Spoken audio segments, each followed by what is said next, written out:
Sr. As previously stated, Robert Baker Jr. had an emergency work situation that he had to take care of. All so I would entertain a motion to open a public hearing at this point. So Motion. moved. I got a motion. Do I have a second? I'll give that to Mr. Baker Sr. So roll call, Mr. Tanzi. Yes. Myself is a yes. Mr. Galley, Yes. Mr. Baker Sr. Yes. And just to make sure everybody knows that this meeting is being recorded and live streamed. So let me get to let's get to the agenda here. 7:30. First thing we got to do is approval of minutes. Did everybody go through the minutes? Yes. Yep. Anybody seeing anything? Everybody's happy? Yeah, I'm satisfied. Then I would entertain a motion to approve the minutes as written. So moved. Do I have a second? I got a second on Mr. Baker Sr. again. Roll call, Mr. Tanzi. Yes. Myself is a yes. Mr. Galley, Yes. Mr. Baker Sr. Yes. Done. All right. And just as a reminder to everybody, we have a lot to take care of tonight. So let's please everybody be as efficient as humanly possible. I'm pretty sure I see a couple of attorneys on the Zoom call tonight. I know you guys get paid by the word, so let's use few words, please. So here we go. 99 Church Street, Rockland Fire Station headquarters. New special permit with updated parking relief and variances. Notice is hereby given in accordance to Mass General Law, Chapter 48, Section 11 and 15, that a virtual remote public hearing will be held by the Rockland Zoning Board of Appeals on Tuesday, May 5th, 2026 at 7:30 p.m. on the petition submitted by the Town of Rockland, care of Doug Lapp, Town Administrator, 242 Union Street, Town Hall, Rockland, Mass. 02370 for special permit pursuant to 415.11C.9 uses requiring special permit, 415-79 environmental performance standards, and special permit pursuant to 415-89 special permits and variances pursuant to 415-89.1 zoning variances and 415-53 circulation and off-street parking requirements. The applicant is proposing demolition of the existing Lincoln School building and construction of a new 34,968 gross square foot fire station headquarters building, including 6 emergency vehicle bays, 1 mechanics bay, firematic support spaces, offices, assembly, and personal living quarters. The site design includes a parking lot with 37 spaces, a stormwater infiltration system, and associated landscaping improvements relating to the premises known as and numbered 99 Church Street, Rockland, Mass. The property is located in the R4 Residence Zoning District 415-11 of the bylaw and is further identified as lot 137, map 40 on the Rockland Assessor's maps. The owner of the property is the Town of Rockland Lincoln School, 242 Union Street, Rockland, Mass. 02370. I just said everything that the presenter is going to say. Do we need to hear anything else? Of course we do. Who is going to speak for the department?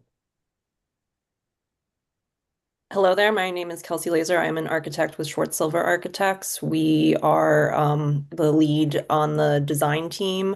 I believe also here with me on behalf of the project today is Bob Rice from Pomeroy Associates. They're the owner's project manager. And I believe I also saw Scott Duffy earlier, but may have hopped off, chief for the fire department. I think I have one correction. It sounded like when you were reading through that, I think those numbers were from the prior application. So there was a special permit and hearing held back in 2022 with a decision that was dated February 1st, 2023 on the prior special permit. The fire station has since been reduced by about 7,000 gross square feet, and with a kind of on-site footprint reduction of 4,656 square feet. And kind of along with that, the parking lot has expanded to where the footprint was reduced. So the prior special permit had a parking lot with 28 spaces and was seeking dimensional relief for 14 of those spaces, along with the drive aisle depth and parking setback. We are still seeking the same drive aisle and parking setback dimensions as the previous version because the width of the parcel hasn't changed. But the parking lot has basically gotten longer such that now that there are 37 spaces in the lot, and we are seeking the same dimensional relief for 19 of those spaces. If it's helpful, I have the site plan I can pull up. Yep, if you can do that and just point out to where the variance is, where specifically where you're looking for the variances, just to refresh everybody's. Sure, will do. It's nice to see you all again, and it's been a couple years.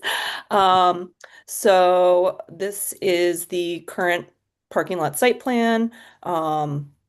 We have the parcel boundary, it's a corner lot. We have the apparatus apron that is off of Church Street. There's the 6 apparatus doors that are here. There's one drive-through bay, so there's an additional garage door on that side. Compliant without having any issues. We have 3 parking spaces off the front apron. These are intended for kind of people pulling up with emergency services that need kind of direct access. There's a staffed watch room over in this corner of the building. And then in the parking lot where we're seeking the dimensional variances, so there's a 10-foot setback required on the Howard Street side for the parking lot because of the overall dimensions and our need to have an apparatus basically drive-through aisle around the back side of the site so that they can access the drive-through bay. Their intent is for there to be training back here. We are held to the width of the parking lot, trying to maximize our parking. We have 4 rows of parking where along the street frontage we have our 2 ADA spaces, 4 electric vehicle charging spaces, and additional compact spaces that are at 18 feet deep that are compliant under the provisions for the percentage of compact parking spaces. Then we have the 22-foot drive aisles, which are consistent for the backup spaces. And then there's a 24-foot drive aisle around the end that between the building and the parking lot. And then kind of splitting the difference, we have 19-foot deep spaces for that center kind of head-to-head 2 rows of parking. And then at the back side of the parking, there are compliant 20-foot deep spaces, and these would be designated for fire department personnel along the back side. So the relief is for the depth of 19 of the parking spaces that are beyond the allowed compact provisions, and for the depth and for the setback. And then I can also pull up, I guess, for reference, some of the conditions of the prior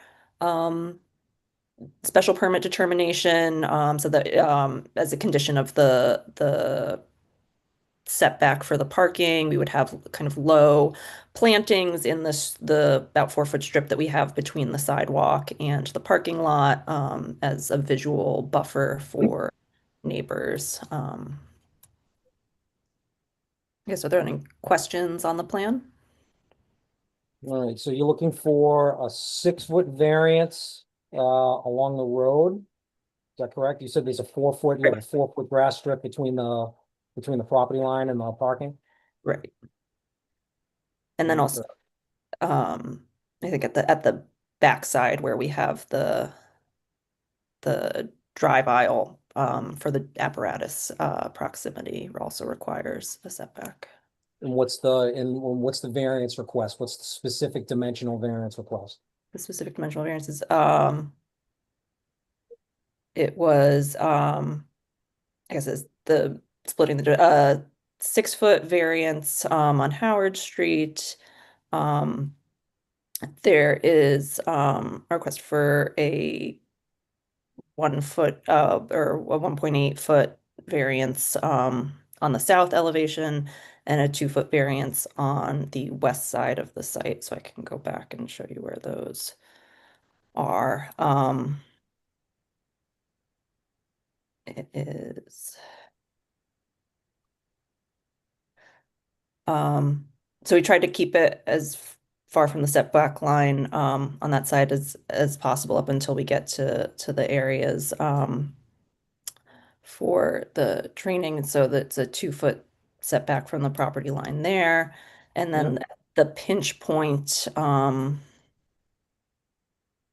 where it's kind of most closest encroaching on the south side is where it was seeking the setback for the 1.8 feet. I don't see where the 1.8 is. Oh, um,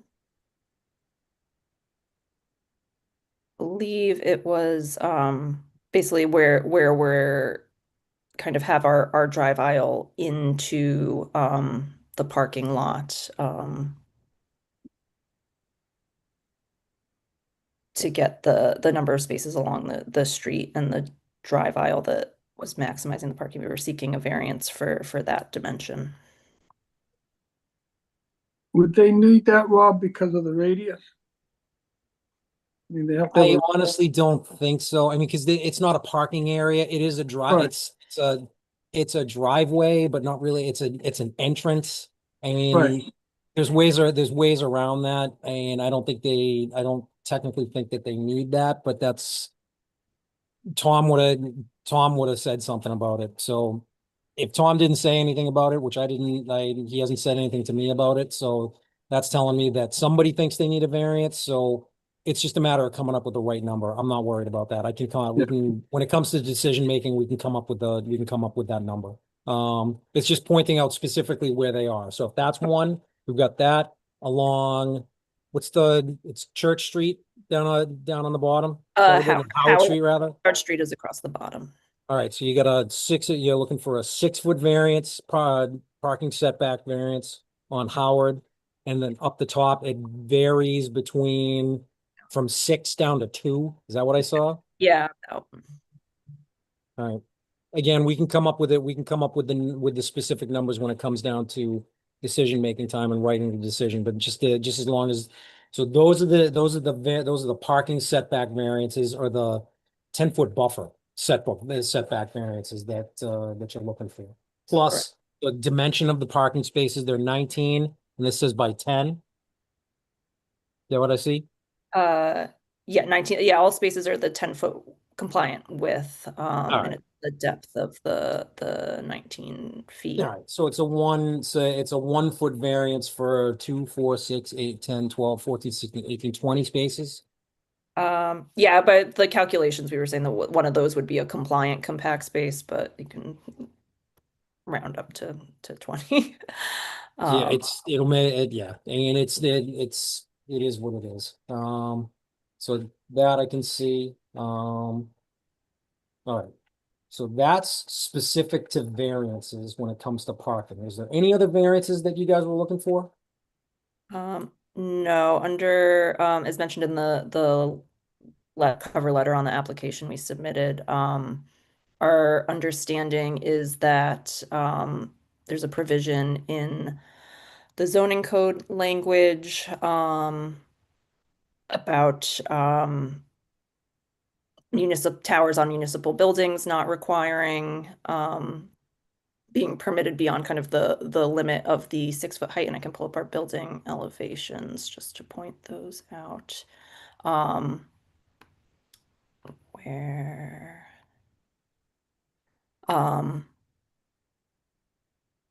we do have the tower on the corner, extends about 4 feet above the zoning height max. We also did, just for comparison's sake, dash in the approximate profile of the existing Lincoln Street school, or the Lincoln School on the site, which is about 20 feet higher than what would be the permitted zoning maximum. Those are the elevations that we're building the stair tower that for roof access up to the max height limit, and then the kind of corner municipal tower that's exempt per section. It was 415 section 22-C -2. Okay, so what you're saying is that's not requiring a variance. It's just, That it is taller, but it's exempt based on the bylaw. that was our understanding of the language. Okay, we can look at that. We can look at that during the decision period. What else you got?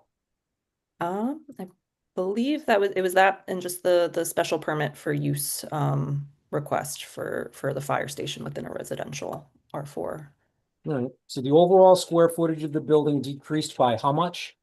The overall gross is down by about 7,000 square feet and the footprint is down by about 4,600. And Okay. one of the other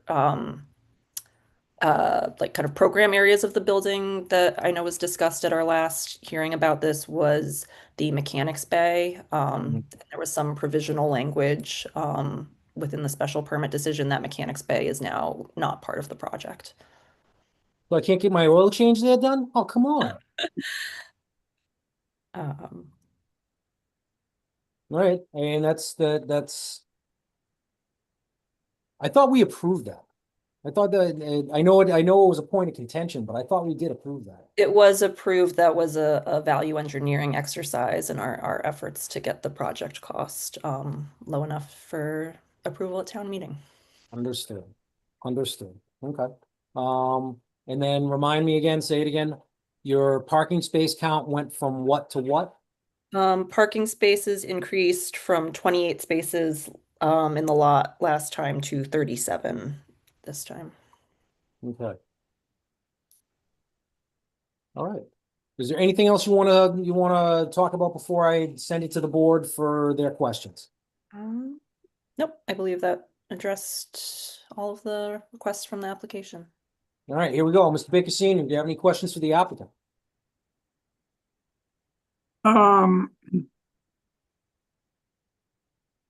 Not at this time. Thank you, sir. Mr. Galley, you're next. Well, the one little thing I could think of, I know I saw something about noise, they want to avoid noise, sirens in the use in the area. And before when they were talking about it a few years ago, they said that the siren or the horn or whatever it is that's on the current fire department building is not really necessary. So do we know that they will not, or will they install a similar warning siren horn on the new building? Can I direct that question to Scott Duffy? Scott, can you answer that? Good evening, everybody. Yes, no, that's correct. We will not be bringing the horn or installing any type of new horn or, loud siren on the station itself. As far as noise within the neighborhood, we're going to do our best to be the best neighbors possible. Mhm. And, we will have, we'll do every attempt and have a policy of restricted siren use till, all means necessary. If somebody's not getting out of our way, we're going to have to, but, Right. we'll do our best to be the best neighbors possible. All right, thanks. That's the only open question I had in my mind at the time. Thank you. Thank Okay. you, Steve. Thank you, Chief. I appreciate that. Mr. Tanzi, you're up. Did the parking lot lighting change at all?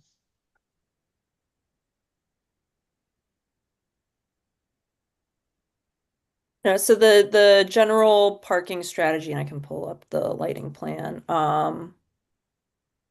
is going to be generally the same. We're going to have along the back retaining wall poles that are mounted along the property line, oriented to keep light towards the property, and then some pole lights at the parking lot, and then some building mounted lights along the sides, but generally speaking, lighting strategy is the same. Okay. I don't have any other questions, Mr. Chairman. Thank you, Mr. Thank you, Mr. Tanzi. I have no questions at this time. Rob, I got one comment that I saw.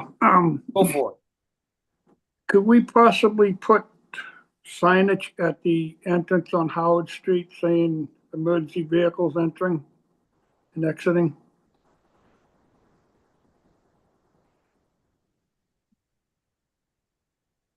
So, and I'm sorry, I'll reshare the site plan. We can definitely add signage, get I'm confirmation. just, So emergency vehicles will generally only be exiting onto Church Street from these locations. The drive-through bay is designed so there would be vehicles entering, potentially this drive to drive around and through, but there shouldn't be any emergency vehicles that are responding necessarily leaving from this entry side. But if you'd like signage on the Church Street, that's something that we can plan to add to the project. Is yeah, that really necessary? No, I mean, if when they're It's coming kind out of of the- obvious that I'm, right, they're coming out of the It's not- station, they got the lights on Yeah. anyway. it's kind of obvious that I didn't know if Emergency they were gonna be vehicles. coming in this back entrance to, leaving the back entrance if they had to. That was my only concern. understood, understood. Yeah, Mr. Um, Baker and Mr. Rosa, we could always put up one of the diamond yellow signs with a fire truck on it on Church Street and on Howard, just to alert people that it, we have that currently on Union Street, so. If that is, then. Yeah, just so- Then that works. I just don't want to go recreating a wheel. I know it's a new location and stuff like that, but let's be realistic. We know what's coming out of there. Unless you're new to the area or you're lost. Yeah, but I see people You go, missed the big word fire station. I see people Yeah, going but through the the, red light up at Union Street. I mean, when you're coming up on it though, you may not recognize that it's there. Which is what Mr. Baker Senior seems to be concerned about. More than the neighbors who live on the street. If they have them at the other, then let's put the, Yeah. let's Yeah. let's talk about putting them there for, during discussion. That's all I had, Rob. Thank you. Yeah. Right. All right, hearing that, I'm gonna go to the general public. Is there anybody in the general public that wants to speak in favor of this application? And hearing none, is there anybody in the audience that wants to speak opposed to this application?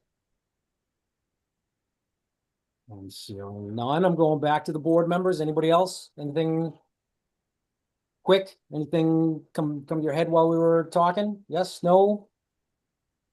Yeah, I got a question. What department of the town is responsible for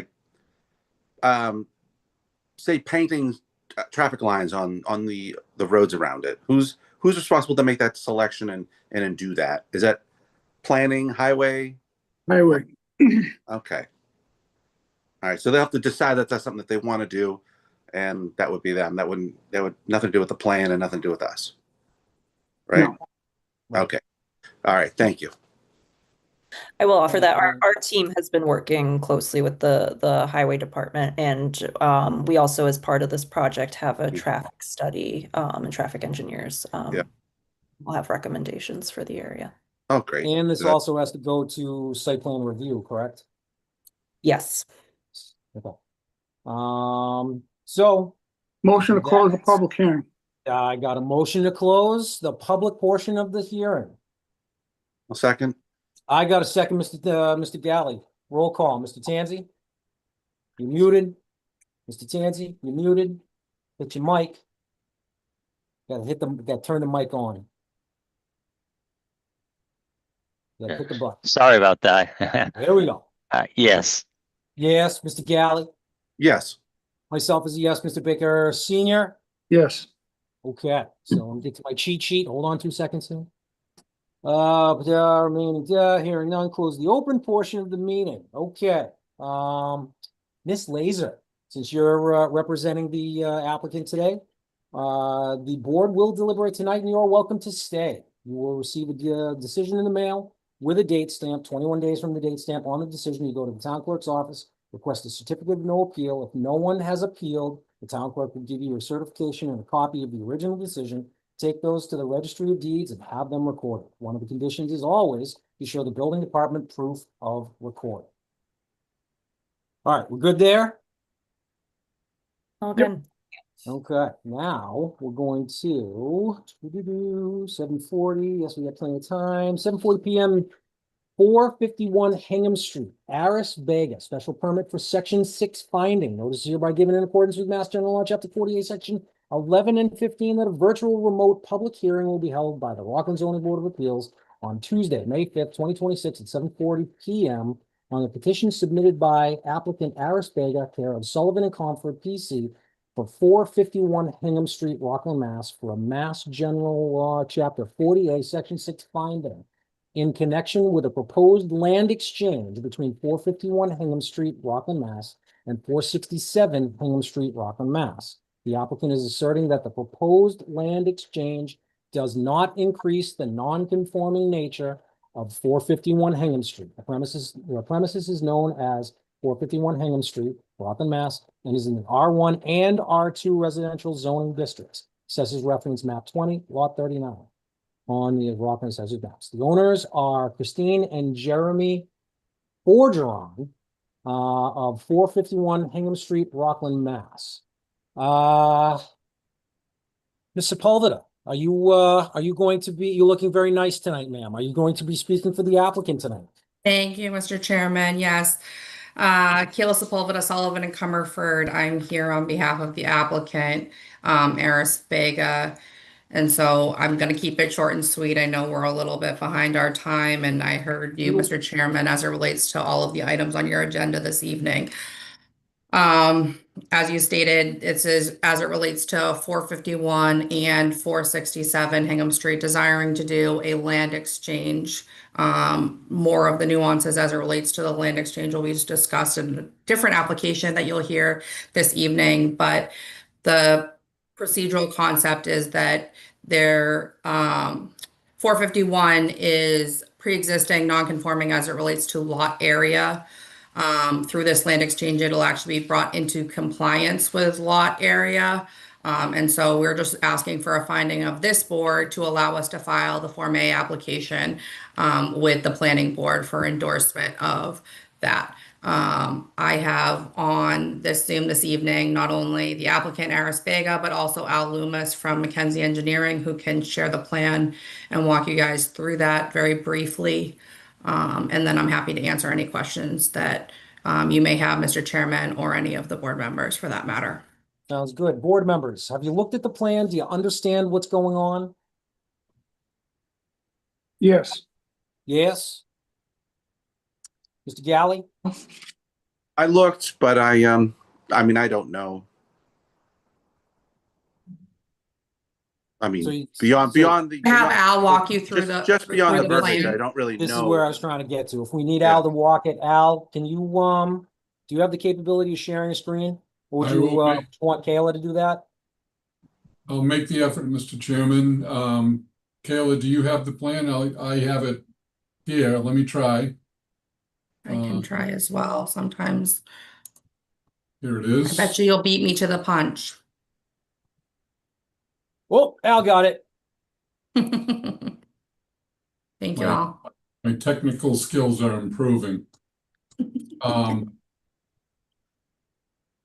So the issue was that Mr. Vega had frontage that was just shy of what he needs to have complying frontage for a lot shown here and a 40-foot entrance for a retreat lot by 2.56 feet.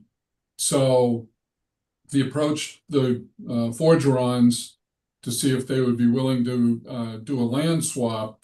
So this dashed line that you see here is the original division line between Vega and Forgeron. So we're proposing a small wedge of land. You can see the offset distances here are 14 feet to the new line and 15.9 from the original line. So there is a deck that connects well, it doesn't connect the garage to the house. So the lesser setback, side yard setback applies in this case, which I believe is 10 feet. The deck was actually up close to the garage, but it is not physically connected. And Aris has been working with Tom Rupel to resolve that. The other part of this application is, this is the original line between Forgeron and Bega, Forgeron here and Bega here. So we're proposing to swap this piece, this triangular piece of land, for this small triangular piece of land, which, as Kayla pointed out, brings the Forgeron property into compliance. They're currently shy of the required area, the minimum area of 32,670. But the addition of this and the subtraction of this will still bring it into compliance with the required minimum area. And it will also allow this 40-foot wide way into the retreat lot. And I won't belabor the points, but I'll be happy to answer any questions that any of the members have. Thanks, Al. That was a very good, that was a simple explanation. I appreciate that. All right, you. we're gonna go to the board members. Mr. Baker Senior, any questions? Not at this time. Thank you, sir. Mr. Tanzi, any questions? No. Thank you, Mr. Tanzi. Mr. Galley, any questions? No, thank you. Thank you, sir. I have no questions either. Hearing that, I'm gonna go to the general public. General public, is there any questions for the applicant or the applicant's attorney? And hearing none, is there anybody that, oh, actually, is there anybody that wants to speak in favor of the application? Hearing none, I go to anybody in the audience want to speak opposed to the application.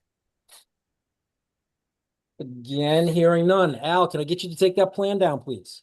Certainly. Thank you, sir. Back to the board members. Is there anything else? Anything come up last minute you want to talk about? Everybody good? I'll take that as everybody good. I'd entertain a Motion motion. to close the hearing. Second. I'll second it.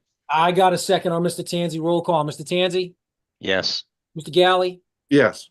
myself is a yes. Mr. Baker Senior. Yes. Excellent. So let me get back to my cheat sheet. Right there. No. This is what I get for this is what I get for closing a window.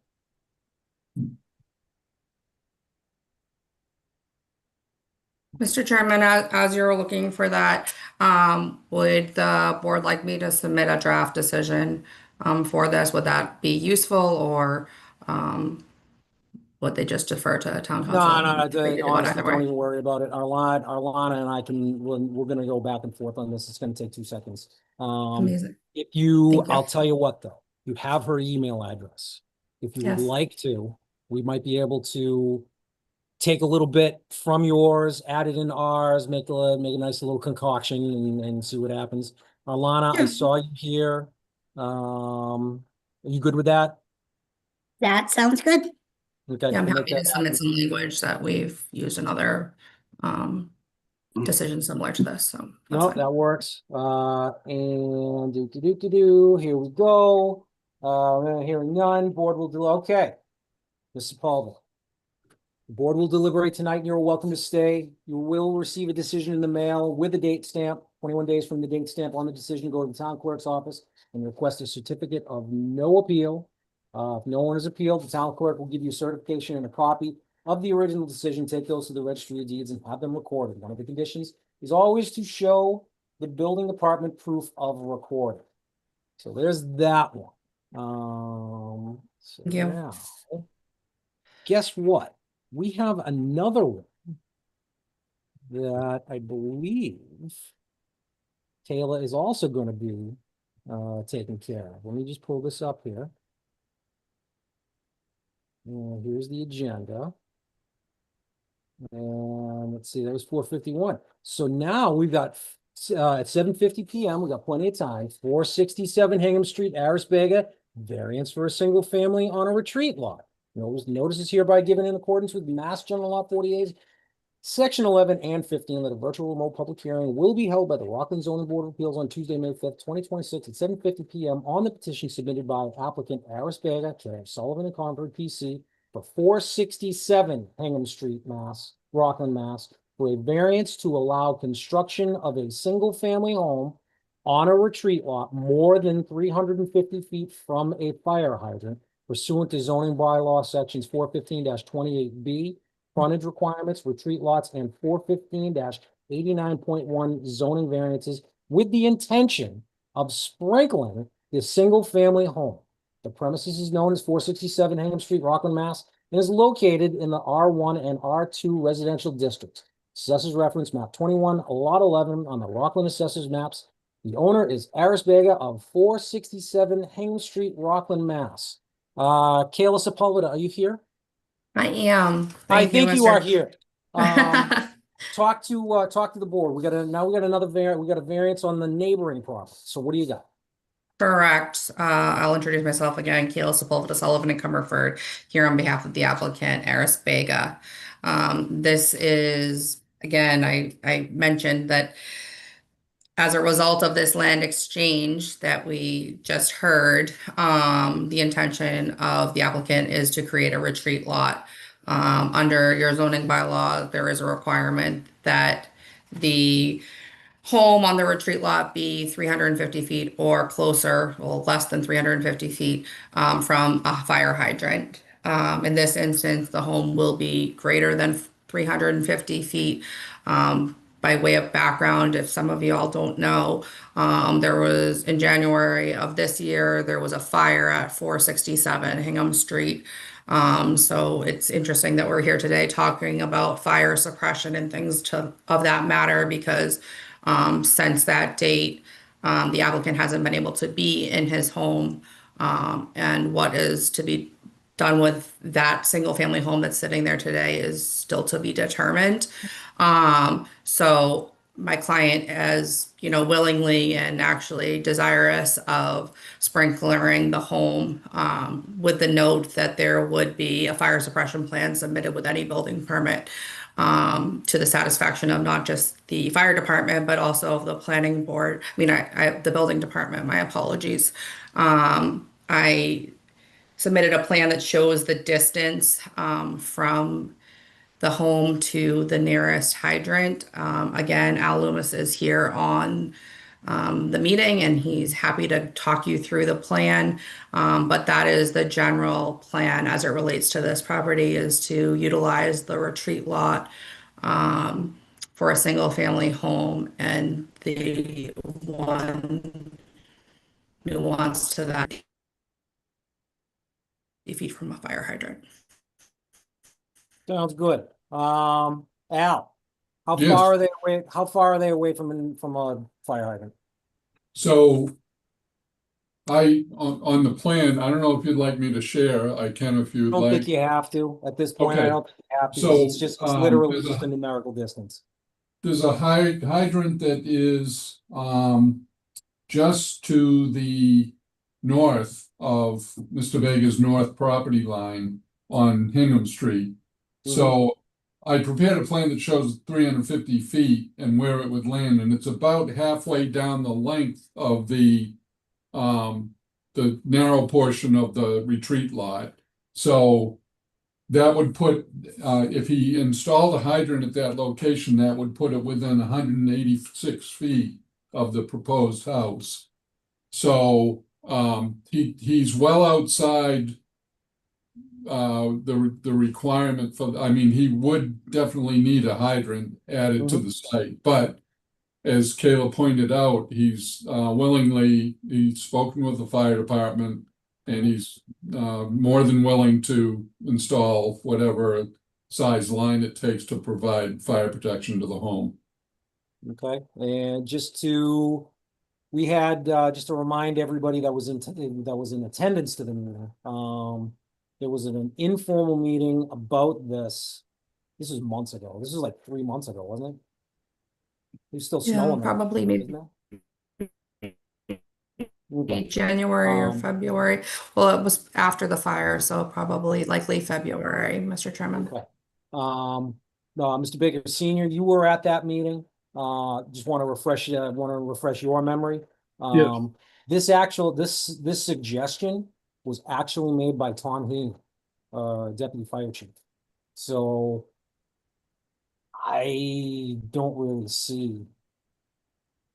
don't necessarily see any issues. If anybody else sees issues, we can talk about that later. But the point is that this is going to be the first time I think that house is going to be sprinkled in this town. And I think this is something that in the end, the bylaw, if the board so chooses to grant this variance, this is something that could potentially change the actual bylaw and put this in as a substitution of being 350 feet from a hydrant, or no more than 350. So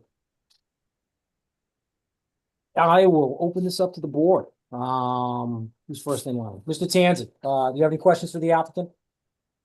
No, the only comment that I would think that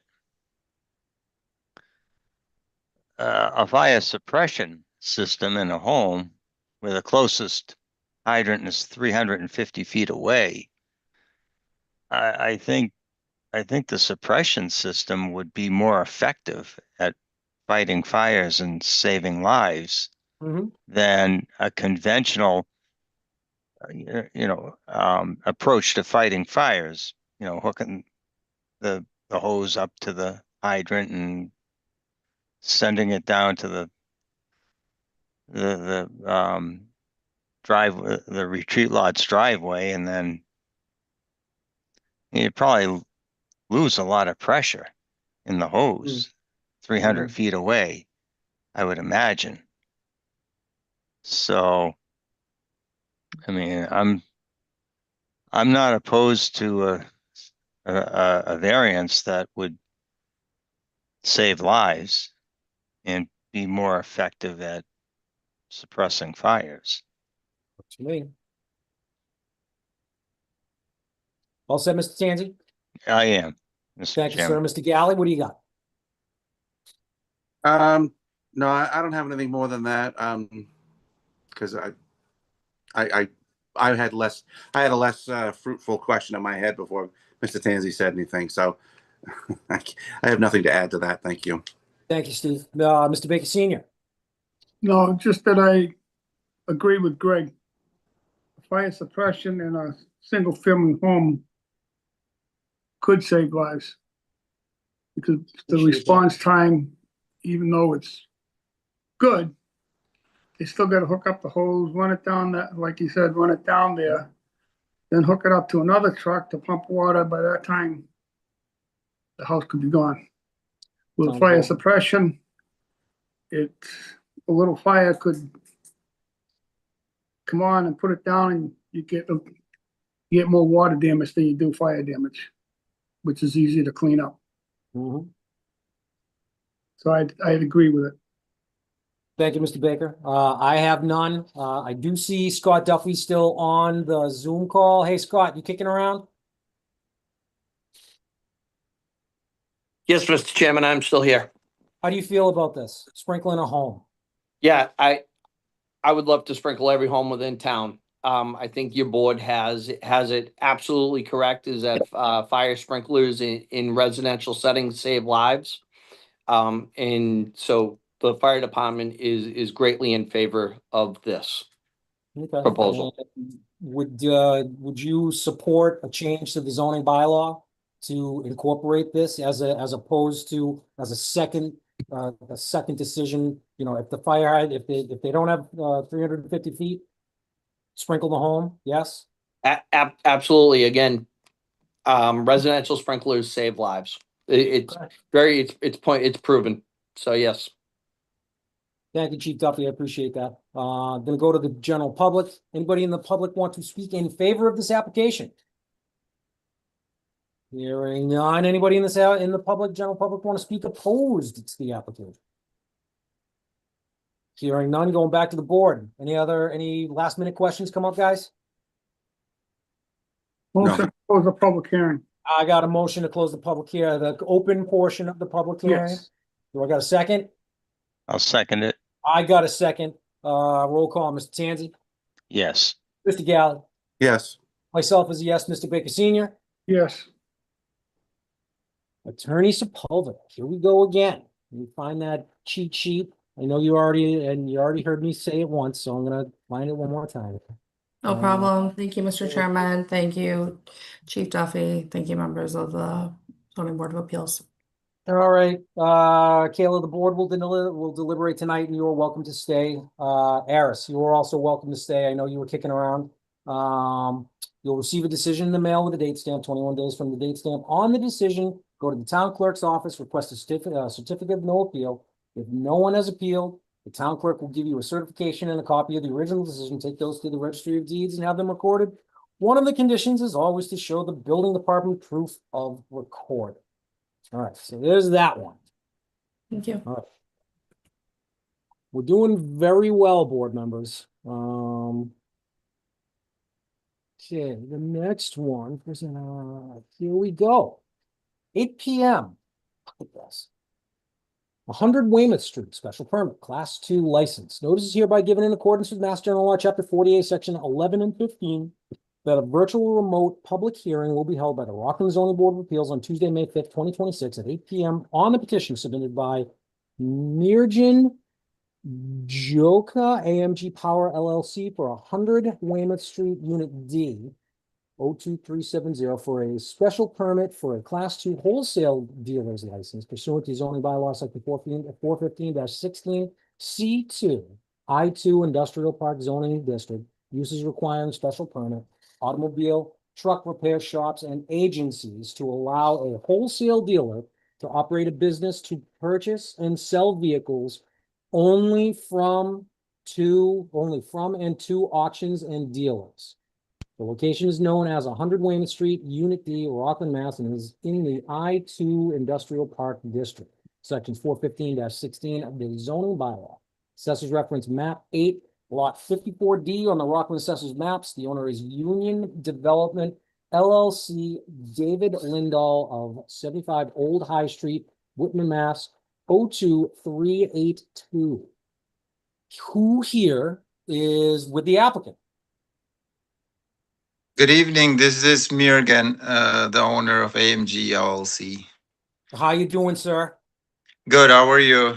Not too bad. Why don't you talk to the board and tell and just describe to the board members what you plan on doing at 100 Weymouth Street?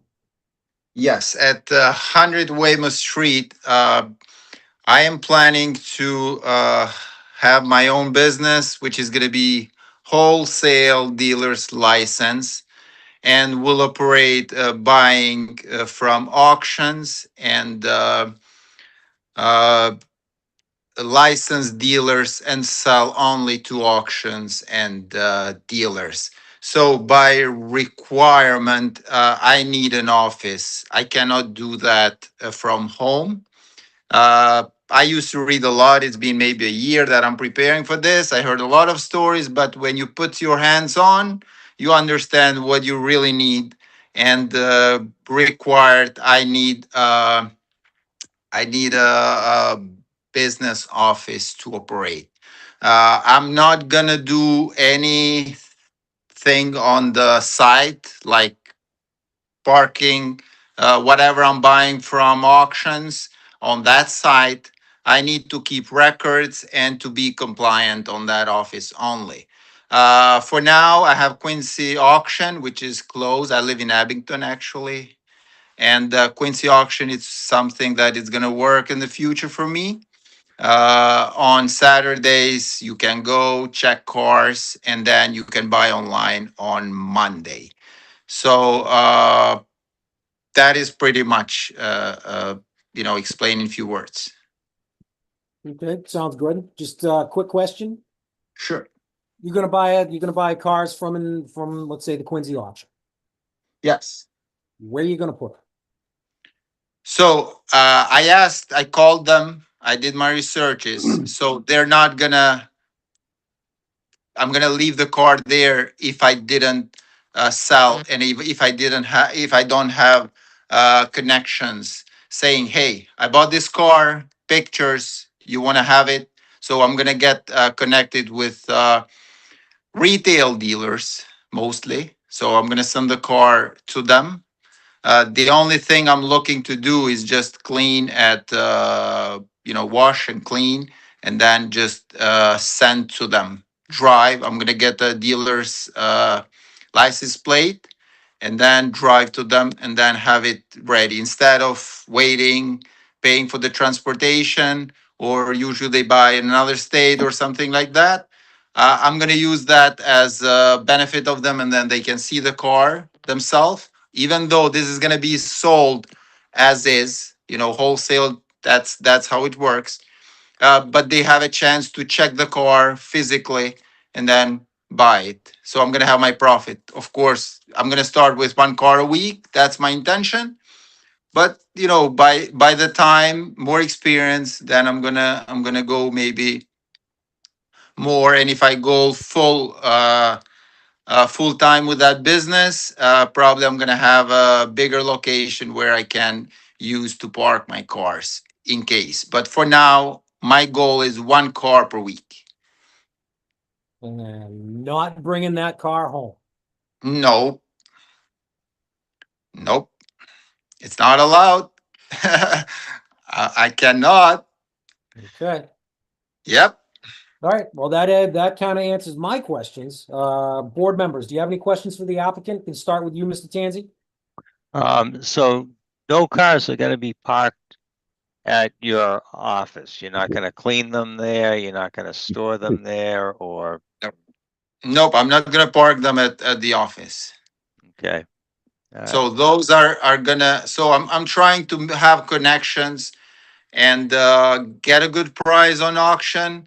The only reason is I'm checking on the car, so to make sure what I'm buying is gonna be not surprising to me, and that's why I love it. I'm grown up helping my grandfather and my father fixing cars at home where I'm from. I'm from Albania. I was 35 when I moved to this country, so I love cars, and that's why I want to go. I do have a job, but I would love to do part time, and if this works, I want to go full time. Okay. How many employees do you have? Is it just you? I have my wife, so the business is gonna be me and my wife. So this is LLC, and we are both managers. So she's gonna help me with the office on open hours. Okay, so she'll be in the office Yes. most of the time that you're open, if not all. Yes, yes. Okay. And I have her here. She's present. She's not on the camera, but she's That's here. Hi, everyone. Hi. I couldn't set up myself, so she wanted to be part of it. Okay. I don't have any other questions, Mr. Chairman. Thank you, Mr. Tanzi. Mr. Galley. Well, actually, the questions have been asked and answered. You confirm that it's not going to be a physical location for handling the vehicles. It's an office for running the business and coordinating your activities. So that. I understand that correctly, correct? Yes, keeping records and being compliant with what's needed. Okay, great. And communicating with your vendor and your customer on how. Okay, all right.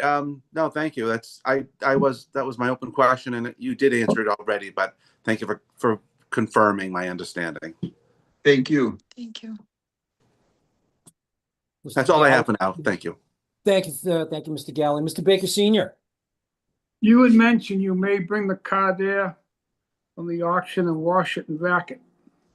Is that what you said earlier?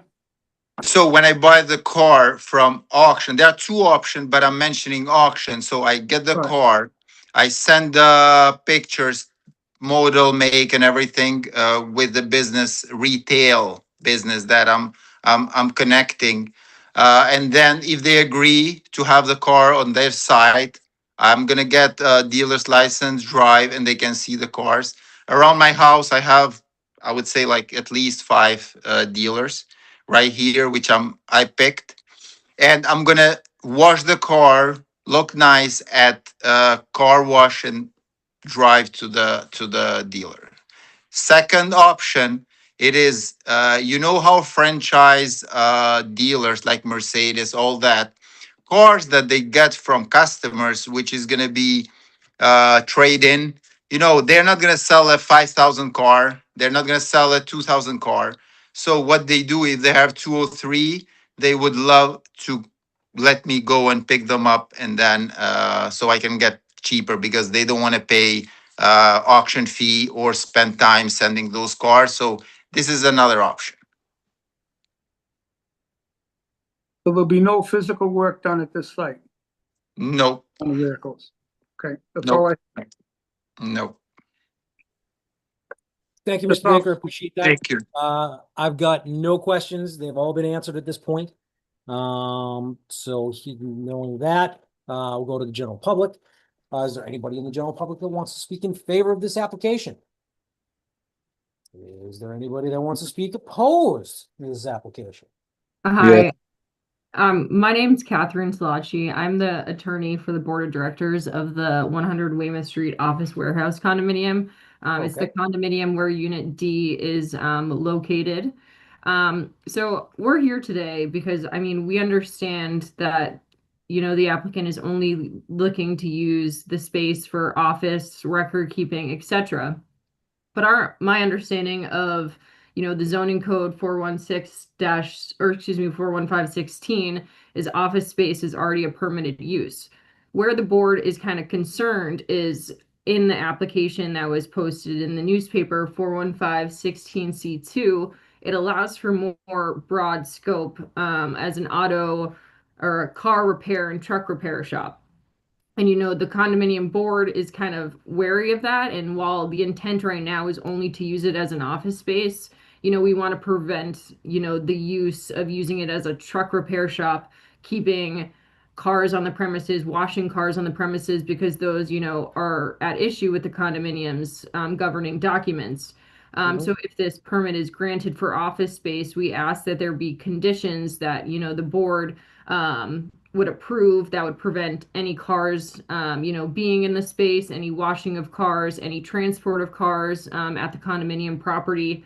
I mean, our goal here is really just to ensure that any permit granted today, you know, does not expand in scope, and that would be incompatible with the condominium documents. That's what I have to say. I do believe some of the board members of the condominium are here as well. So if they have anything to say, I would like to let them speak as well. Hello. My name is Christopher Maynard. I'm the manager of the property. Essentially, it's the same thing, is that it's not really a place for auto. It says it right in it, no auto work or anything like that. Again, I understand that he's looking for a limited use as just a wholesaler, but as he said, the Mercedes they take a trade in, but they're not going to sell it, so they'd like to get rid of it. He'd come pick it up. Okay, where are you going with it? It's already sold. There's no way to store it, because he's not going to have room. He's only taken, like, he's renting a cubicle from a space. He's not renting the whole office space. He'd have at best like one space. They only have 9 to that whole unit, and the owner is already subletting to other people, so he only has one space at max. And it even says in the docs that you can't have an unregistered car, so it doesn't really fit. It's not in keeping with the design of the building back in 1986 and so forth. So the board's just like, unless you could restrict the crap out of it and make sure there's no way that ever happens. I just, if the guy has a dealership license, he's going to be able to buy and move cars, and at some point the car's going to wind up on that lot. And sir, I only see your first name. It's Chris. What is it? Yes. What is your name again, sir? Last name is Maynard. Maynard. Did you say you were what was your position? You're the building office manager? Property manager. Okay. So if you see a car that's out there and it doesn't have a license plate on it, aren't you getting that towed anyway? Well, that's actually an issue, because there's only really one company that will tow a car that we don't own on private property. It's not as easy as you'd think. Blackwater does it. You have to have an account, and they're not right around the corner. And because if you're on private property and I'm not the physical owner of the car, a lot of companies are like, well, then I can't tow it. It's a conundrum a little bit. And the board just doesn't want to have to deal with that. So I'm just saying, like, unless you could really restrict it. And then, of course, at some point, you're going to have a car. I would, Mhm. at some point, you'd assume a car's going to show up with a flat tire, busted windshield, or some sort of obviously need of repair, no plate, something. It's just not in keeping with the design of the building. Okay, this almost sounds like this sounds like it's not a disagreement, but this sounds like you shouldn't be renting to this guy. If you guys are having this much of a problem, I mean, We're not Yes. renting it. The owner decided to sublease his office. He has one of the bigger units. He's Okay. deciding to sublease just an office space where you got your office and a parking space and whatever. So he wants to rent to 15, 20 different people or however many he can fit in there. First of all, he Alright. can't because he has 9 spots. We got no notice of it. We didn't talk to the guy. All of a sudden, we got a Understood. zone board meeting saying a car deal is going in. So, of course, we called him up. He told us, the owner said, well, I don't know why he's fining for a car dealership. I don't even know what you're talking about.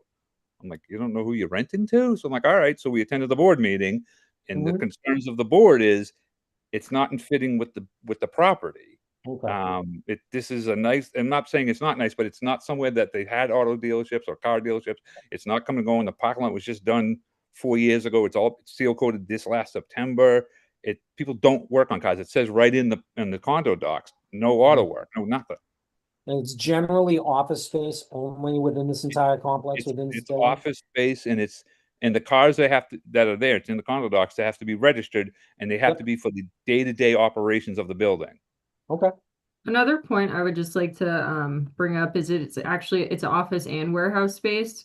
So there is a loading dock for Unit D. So that's another concern, is that if this permit was granted, not only our cars would be outside, that the cars would actually be stored in the warehouse through the loading dock. And I mean, really here we understand he wants to use it for an office space, but we're just trying to prevent, 2-3 years down the road when his business gets so big, storing, cleaning cars within the unit space. Or even if this permit was granted, another unit owner could get a wind of it. And, we're trying to prevent that. We understand, we Gotcha. appreciate that he wants to use it for office space, but conditions would be appreciated. All right, I absolutely hear you on that. Board members, with this new information, is there any questions you might have? Yeah, I got a question. I don't know who can answer it, but with the application, there's an office space agreement. Is that between our applicant and the person he's subletting it from? So the unit owner did provide me a copy with the lease. I did ask him because I was trying to figure out if he, knew of this zoning hearing, and he did not. Okay. So essentially, there's a unit D. It's a first floor warehouse, mezzanine Yep. level, and the applicant sublets or leases office F9. Yeah. So it's a portion of the greater unit, if that helps. Okay. All right, but that space agreement is between the applicant and the person he's subletting it, like being Yeah. sublet from. Yes. Yeah. Okay. All right. I'm just trying to look at who can enforce what. So. So Okay. we would enforce it to the unit owner, who would kind of enforce the tenant. So it's kind of just a chain. Yeah. Yeah. Okay. And All ours right. and ours would be a secondary means of enforcing the fact that he's only going to be an automobile agency. He's not going to be an Right. automobile storage company. He's not going to be an automobile repair facility. All right. May I jump to some clarifications? If you're going to tell us that you're not going to keep any cars on site, then you don't have to. If you're going to tell us that you're going to keep a car on site at any given time, that's going to be a problem. No, because what I wanted to clear is they are jumping in conclusions. Okay, this is what I'm saying. So you're Okay. not going to keep it. You're not going to keep any cars on site, correct? Absolutely not. That's I'm not going to start something that I'm breaking the laws. okay. I So was- there we go. That's it. That's the only question that I think everybody needs answered. So we got the answer to that question. Board Yep. members, Anybody else? Yeah, Mr. Chairman, Mr. Tan? I'd like to just direct a question to the applicant. Mhm. Sure. The vehicle that you're driving to work, and that will be parked in your parking space at the office, will it have a dealer plate on it? Nope. My car. It's my own car that I drive Okay. every day. That's it. All right. Only the car that I'm buying, I'm gonna put a dealer's license. Okay, and that won't go on site at your office. Nope.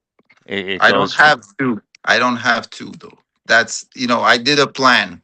I'm gonna pick up where I'm buying from and I'm gonna drop off where I'm gonna sell it.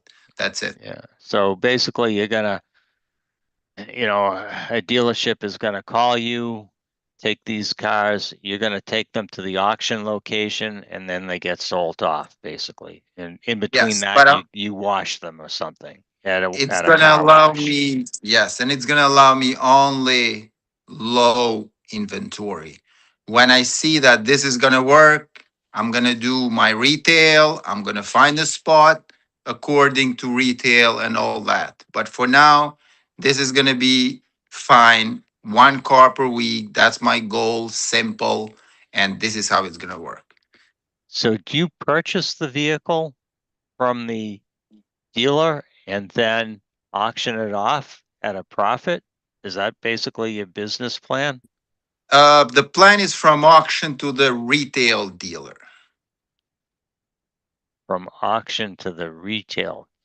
Yeah, so on auctions, you get the car cheaper, and then you sell for it's gonna be low profit, not as much as retail makes, because retail, they buy the car as is, so they're not, if they buy the car, I'm not supposed to, they're not, can return the car and say, oh, this car is broken, whatever. But Yeah. on top of that, I'm not buying cars as they do in Florida, and then the car takes 3 days to come being transported. But I'm gonna check the car. So Quincy, you can go Saturday 9 to 2. You can go check cars, drive them, check if there is any check engine, it's any leak or anything. So I know which car I'm gonna bid on Monday, and this is how I'm gonna start. Okay. All set? Yeah, I'm Oh. fine. I'm all set. Thank you, Mr. Tanzi. Anybody else? Rob, if I may, real quick, I have a copy of the tenant agreement. And most of them here say, like number 7, use of the premises. The premises shall be used solely for professional and general office purposes. Mhm. Prohibited uses tenant shall not be used for the premises. Retail sales are transactions with walk-in customers, medical, dental, therapeutic, manufacturing, industrial storage, or use of hazardous material, any illegal activity. Any activity that creates excessive noise or disturbance to other tenants. It says, True. it will apply to all federal, state, and local laws, ordinance, regulations in the use of the premises. I mean, there's. Yep, that's the same one that everybody got in the application. Yeah. Yeah. Okay. So again, it's still saying that Nope, yep, no cars are gonna be parked at, no cars are going to be parked on the site, they won't be allowed, the whole 9 yards. Sounds like everybody's kind of on the same page, but they're looking to us to kind of put the period on the sentence, I think. So. yes. Whatever it is, it is. We've already gone to the general public. Board members, anything else? Motion to close the public hearing. I got a motion to close the public hearing. Do I have a second? Second. Okay, second on a motion to close the open portion of the public hearing. I got roll call. Mr. Tanzi, Yes. Mr. Gallo, Yes. myself is a yes, Mr. Baker Senior, Yes, rock and roll. Okay, pronounce your last name? Joka, Mirgan? Joka? Okay. Yes, I you did great didn't job. want it- I didn't No, want it you to did sound great job. I didn't want it to sound like Joker. So, Mr. Joe, the board will deliberate tonight and you're welcome to stay. You will receive a decision in the mail with a date stamp, 21 days from the date stamp. On the decision, go to the town clerk's office, request a certificate of no appeal. If no one has appealed, the town clerk will give you certification and a copy of the original decision. Take those to the registry of deeds and have them recorded. One of the conditions is always to show the building department proof of recording. All right, so there's that one taken care of. That's down there. Where are we now? All right, 8:10. Doing good. Doing good, board members. 8:10 p.m., 320 Concord Street. Discussion and vote to determine if requested modification to the 2022 comprehensive permit site development plan to reposition proposed utilities is substantial. Let's see. Lou, I saw you on here. Attorney Galvin, I know you're here. All right, guys, let's talk about this. Do we read the letter that was sent to us? Don't worry about it right now. I want to hear from Lou first. Good evening. How are you folks? Good evening, Lou. How you doing, sir? Good evening. I was almost dozing off there for a while. Yeah, I tried to keep this quick. I know you're doing great. I am surprised. I got surprised. Thank you.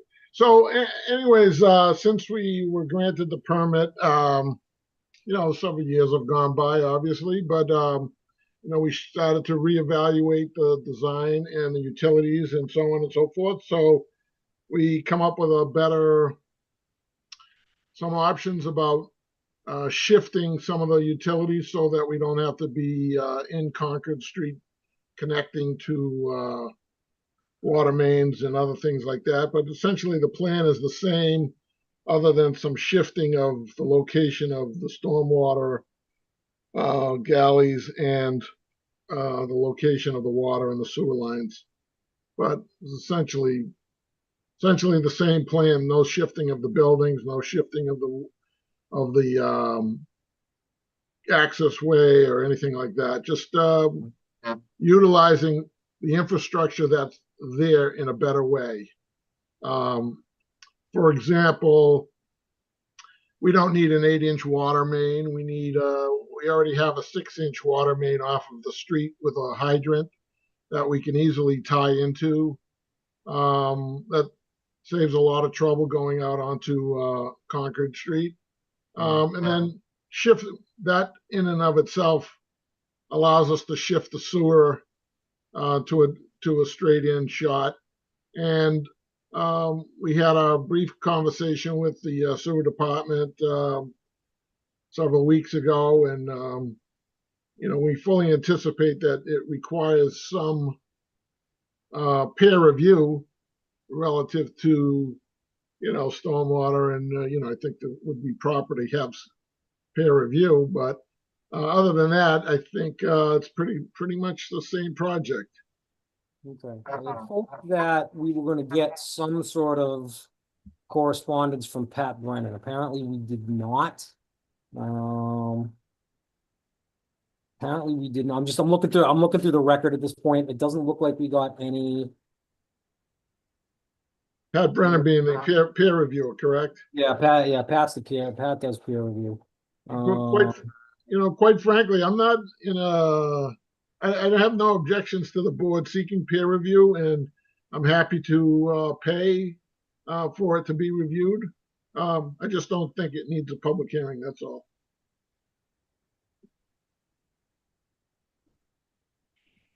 I would say subject to Pat Brennan. Yep. Agreeing that it isn't substantial. I mean, I would say that that's the way we go. And board members, and you looked at the plan, you see what he's talking about.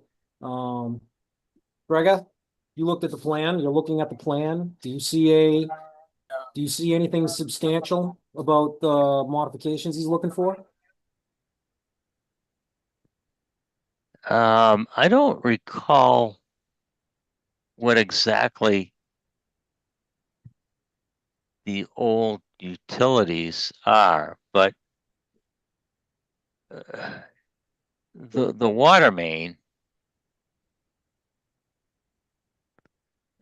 I mean, it almost sounds like he wants to use an existing water service that's tapped off the water main in Concord Street and use it to supply the development. Did I understand that correctly? Yeah, well, essentially, there's a 6-inch line that's stubbed off of the main in Concord Street for your hydrant. So there's no need for us to be in Concord Street if we use the 6-inch line and still you have a T off of the line and you still put your hydrant in, and then the 6-inch line just services the rest of the development. So it's just a new 8-inch line isn't necessary. In other words, to do a what do they call it? A tie-in off of Concord Street. So we're just eliminating that substantial disruption from going out there on the street. And then second thing was that I don't know if you, again, I kind of studied the stuff, but at one point we had the sewer line going behind the houses. This way here we're going straight in. And then the third thing was that the part of one of the conditions of the sewer commissioners was that we have this muffin house grinder installed. And we're suggesting that each house have its own grinder, so that if the muffin house goes down or is in disrepair, then the whole development is shut down. Whereas if you have individual grinders, then it's less likely to cause a problem down the road. So those are just little tidbits of revisions that make the project a little bit more efficient for future use.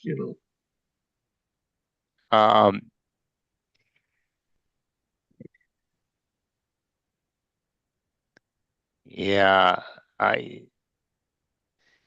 you're tapping a hydrant off No, of no, a six. No, I mean for the proposed hydrant, the relocated hydrant. You're tapping that off of a 6-inch line where it formerly tapped off of an 8-inch line. No, that's not true. All your hydrants are off of a 6-inch line to begin with. No, the 6-inch goes from a hydrant to a 6-inch branch line to an 8-inch tap off the main in the street. That's what's out there now. Correct. Right? Yeah, there's a 6-inch line to the hydrant, but the 6-inch line to the hydrant taps an 8-inch line in the street.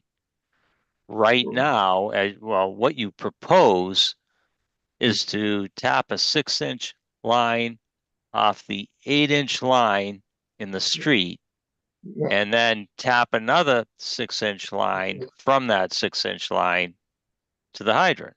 No, that's not correct. Well, that's what your plan is showing. I don't understand how we can say it's not correct. I'm looking at it right here.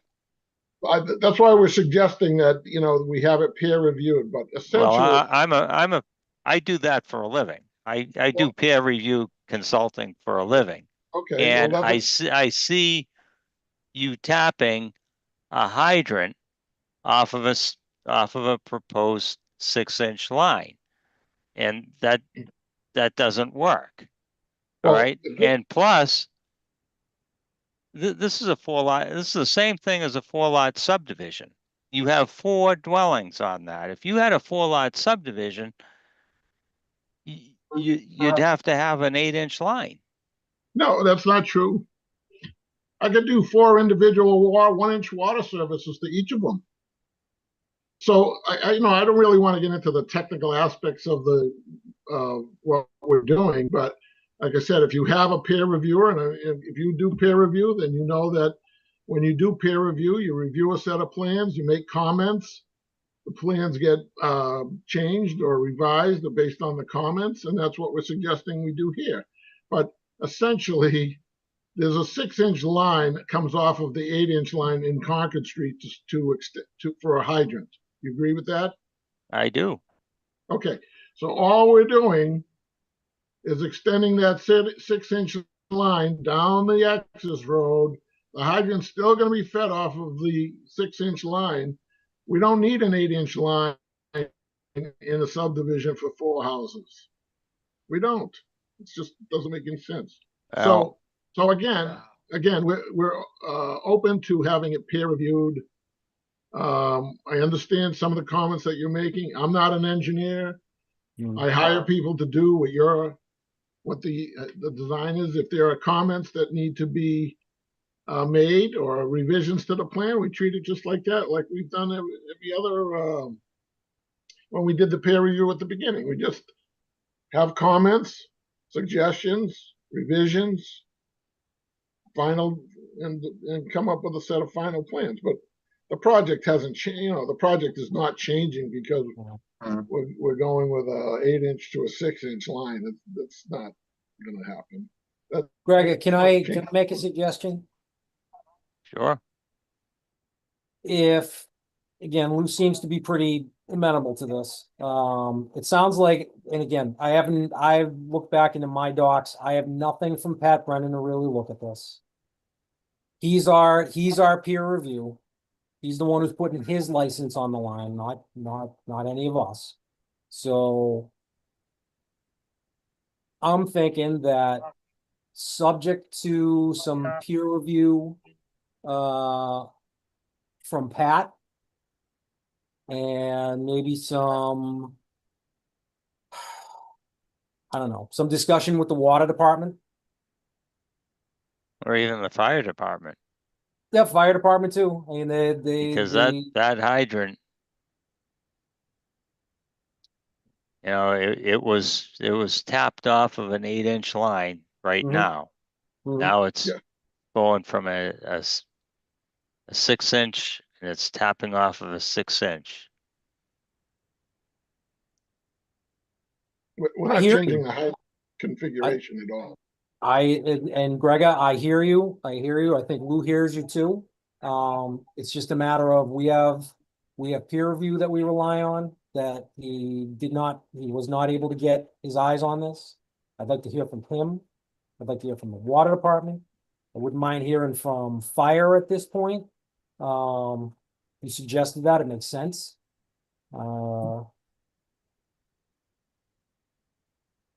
When it comes to the sewer and those slight modifications, I think that actually works better, but again, I'm no engineer, I don't know these things, so,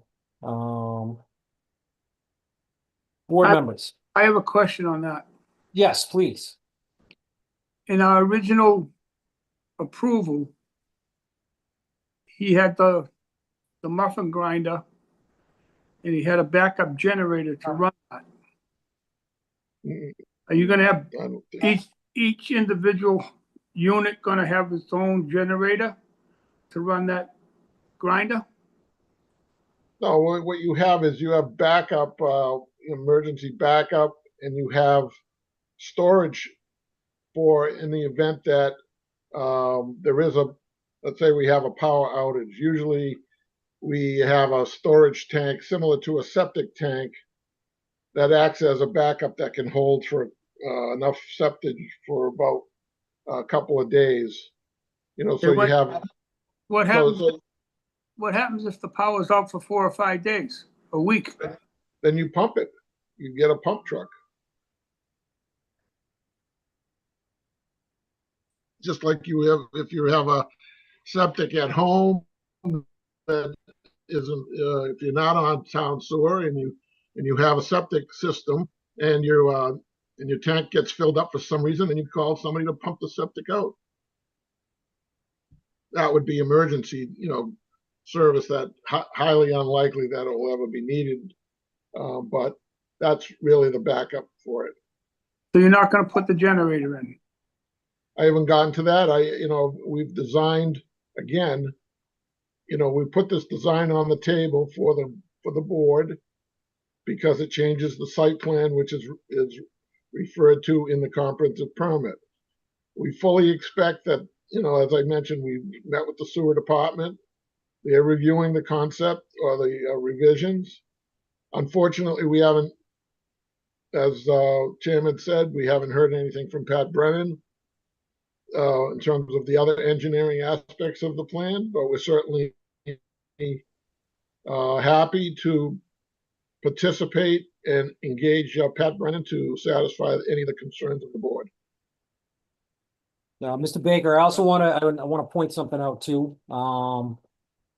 When it comes to these grinder pumps, typically everybody, the biggest known company so far that I know of is E1. Greg, I know you know these pump systems, these E1 grinder pumps. They're required in the town of Cohasset. They don't require a secondary means of storage, but they do require a grinder pump to tie into their sewer system. It's not something that I think more and more people are just personally getting like generators and stuff like that. And you're gonna have to apologize. I'm gonna be looking like a couple different ways here. I lost my camera. My camera doesn't work no more. So I can see it. The camera works, but the screen that it's on doesn't. Oh. So I put it on my different screen. So I'm literally talking to you guys, looking at my screen, but I'm not looking at you. So what I'm gonna do is I'm gonna do this. I'm gonna do this. So now you can look at me when I'm talking to you. Yeah, it's something it's the city of the town of Cohasset requires grinder pumps. So this is something that's not out of the norm the way that he's got it configured. Just wanted to make sure you knew that.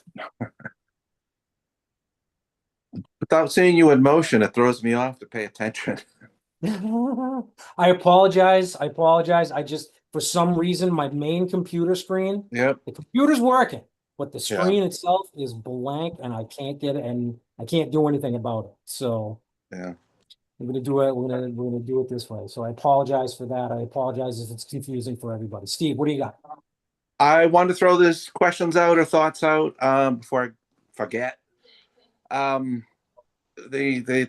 applicant's asking for us to call this a minor change, a minor modification.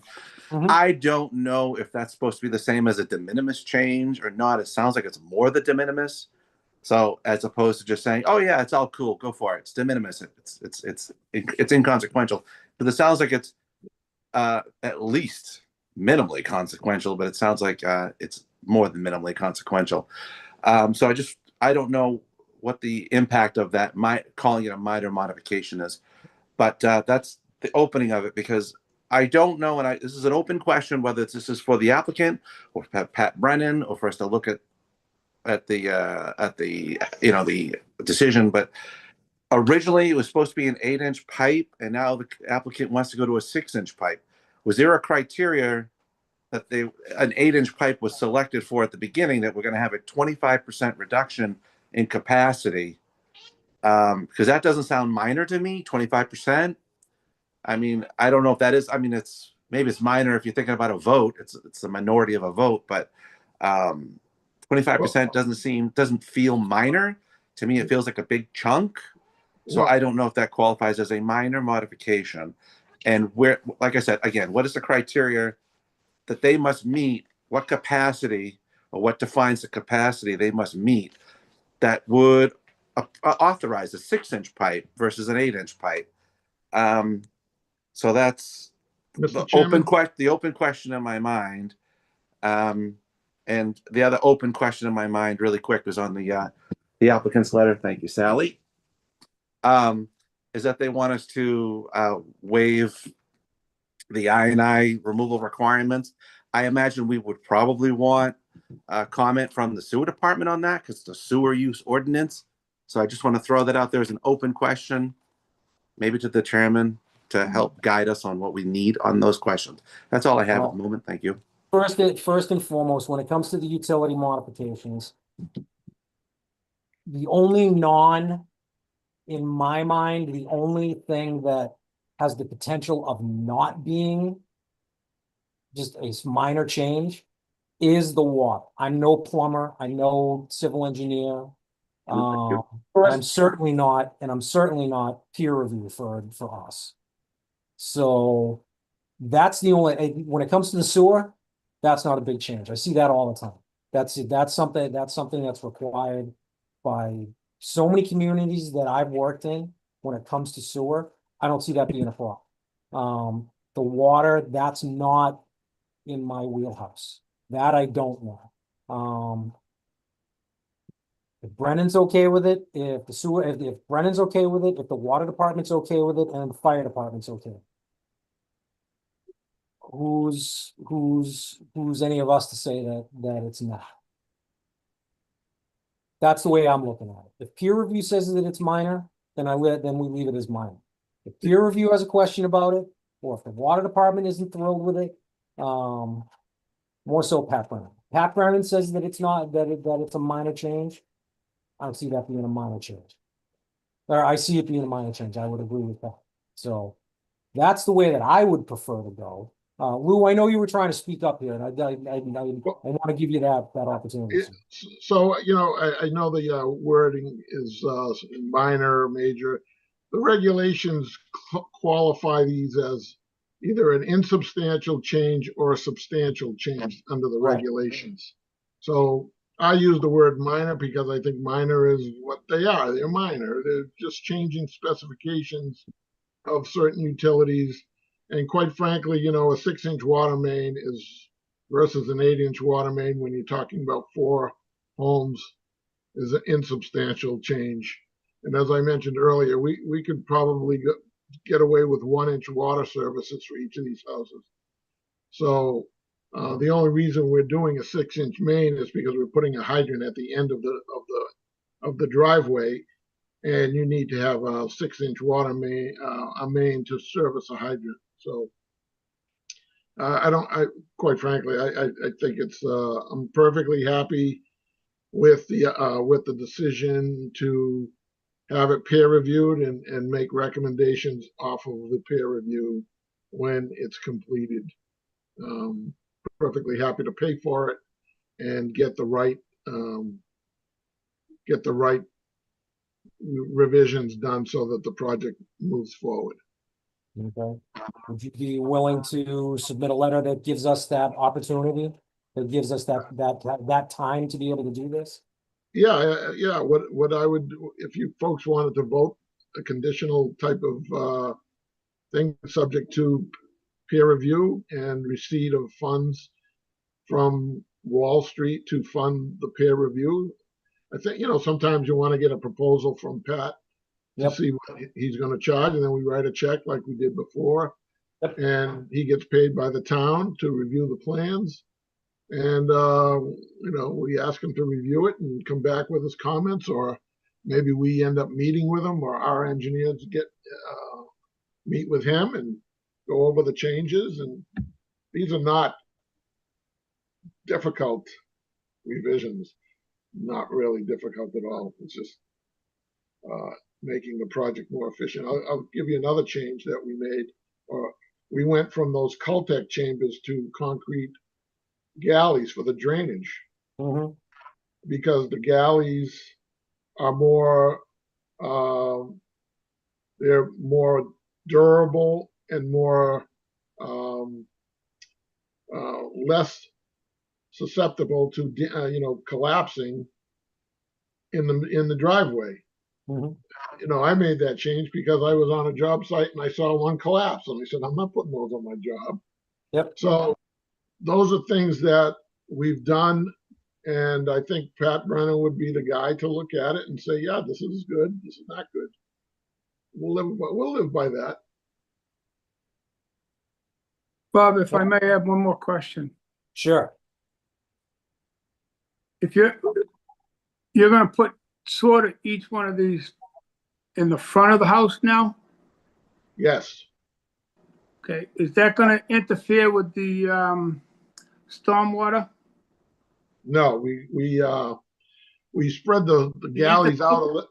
We spread the galleys out a little bit so that we have room to run the sewer line through, and the sewer line is going to be below that elevation, I believe. I don't quote me on that, but I think that this has all been, the engineers have laid this out so that it all works properly with the stormwater. And we repositioned some of the stormwater galleys into that turnaround for that was emergency turnaround at the end of the project. So we repositioned some of the galleys so they're not all in the main driveway. So that's another change.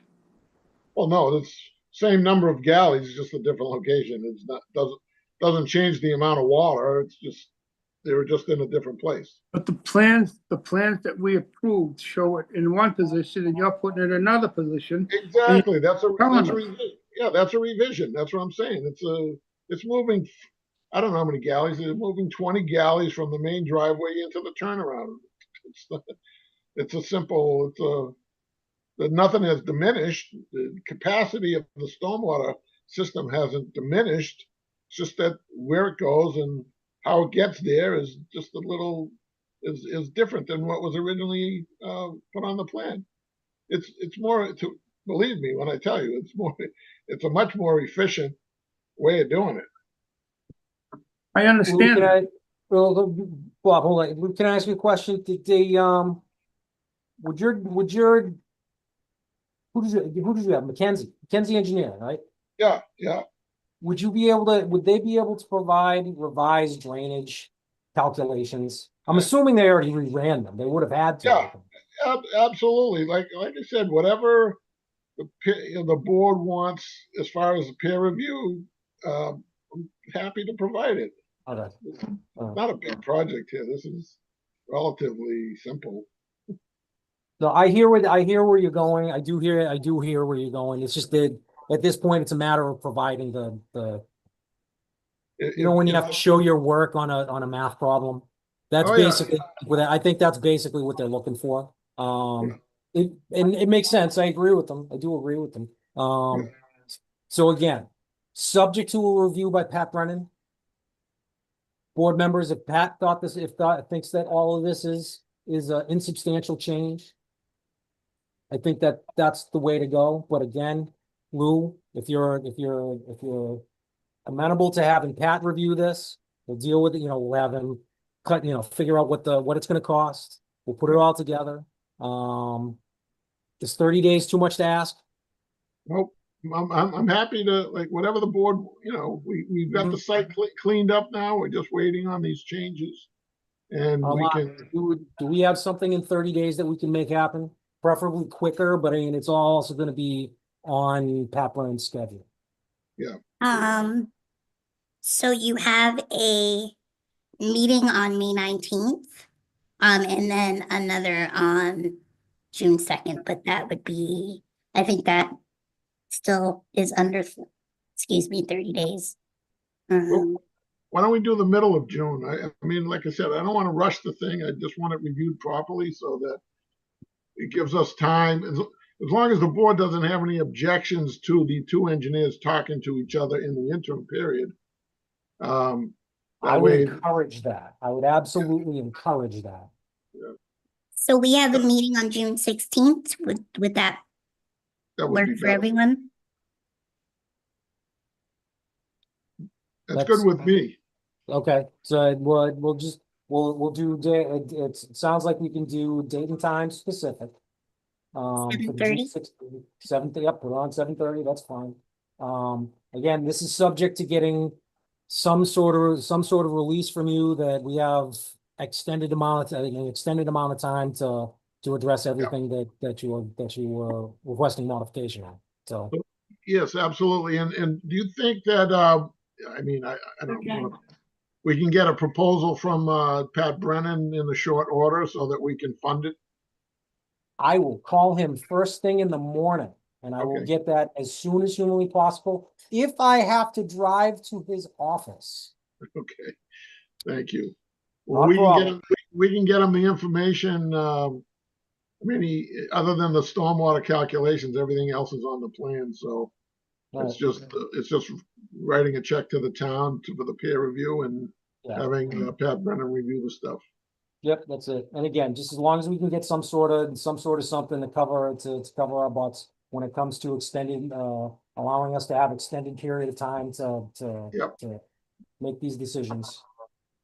Okay, fine. Yeah, I'll put something together, extending the time for the board, Okay, and, we go from there.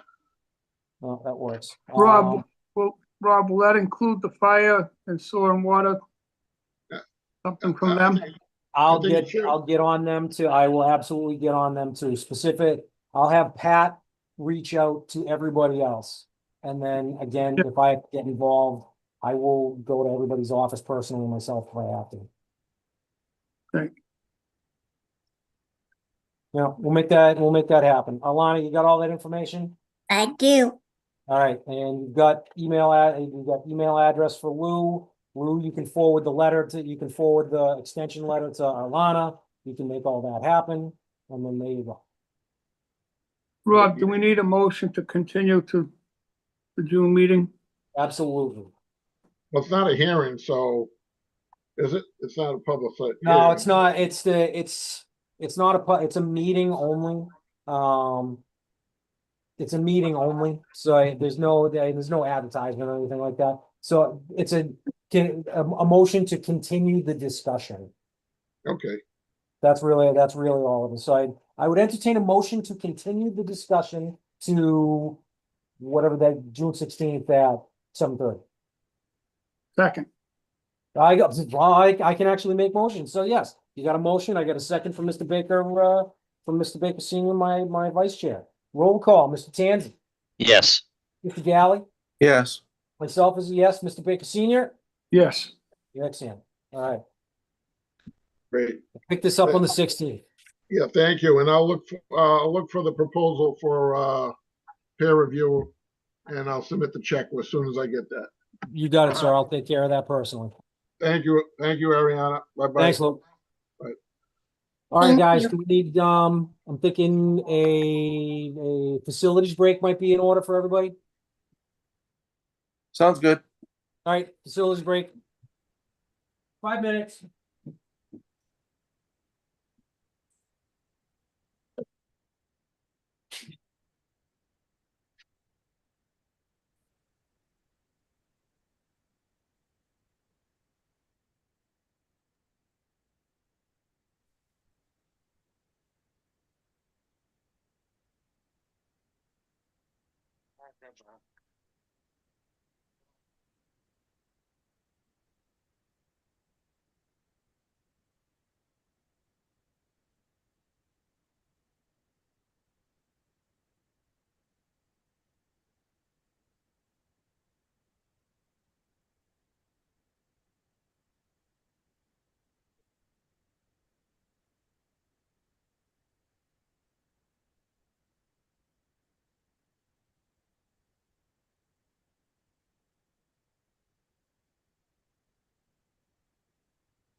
All right, here we go.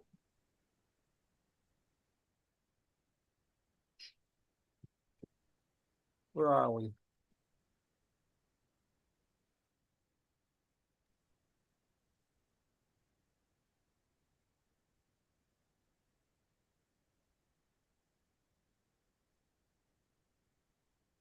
Jesus.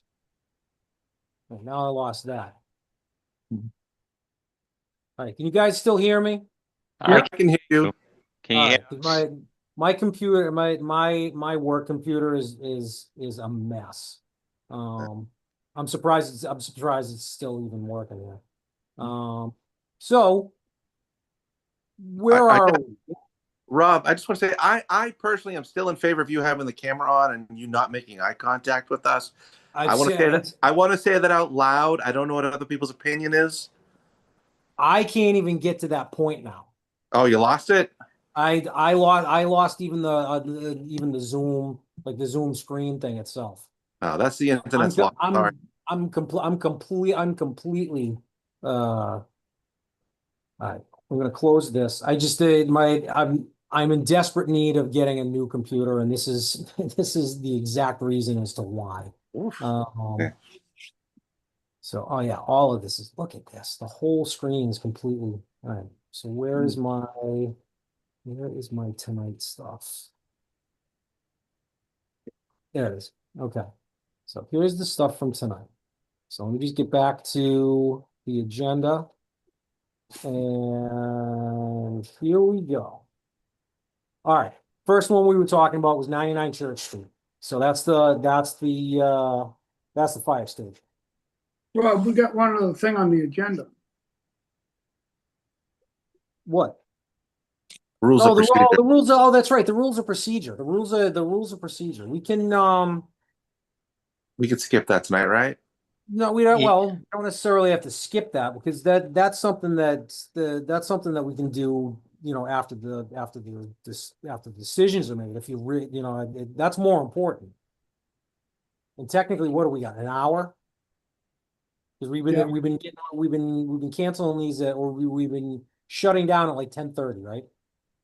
Yeah, I think that was the time that we all said 10:30. Just don't go any further because that'll take it. If we go any further than that, then so. You'll kick it out. It's either we decide to talk about the rules after, or we say let's do it at the next time. And when it comes to future meetings and stuff like that, meetings and hearings, no more than three, no more than three meetings / hearings per night. That's just this was way too much. I appreciate board members. I appreciate you guys. Kind of making sure that we kept it, to a minimum and, kind of just pushed forward and kept it, nice and efficient. I appreciate that. But I also think that allowing the applicants to speak a little bit more would have been probably, I don't know, would have been better. I think it would have been better served by their representatives. I don't know, but either way, how do you want it? I'll let you guys decide how you want to handle it. If we want to do the rules now, we do the rules now. If we want to skip them to the next, put them off to a next meeting, we can do that. If you want to talk about them after we make decisions, we can do that. However you all want to do it. Rob, in the interest of time that we have it, I'd like to make a motion that we continue the public discussion of the rules and procedures to our May 19th meeting. Because we do have one thing on the agenda that night is the dance studio. Okay.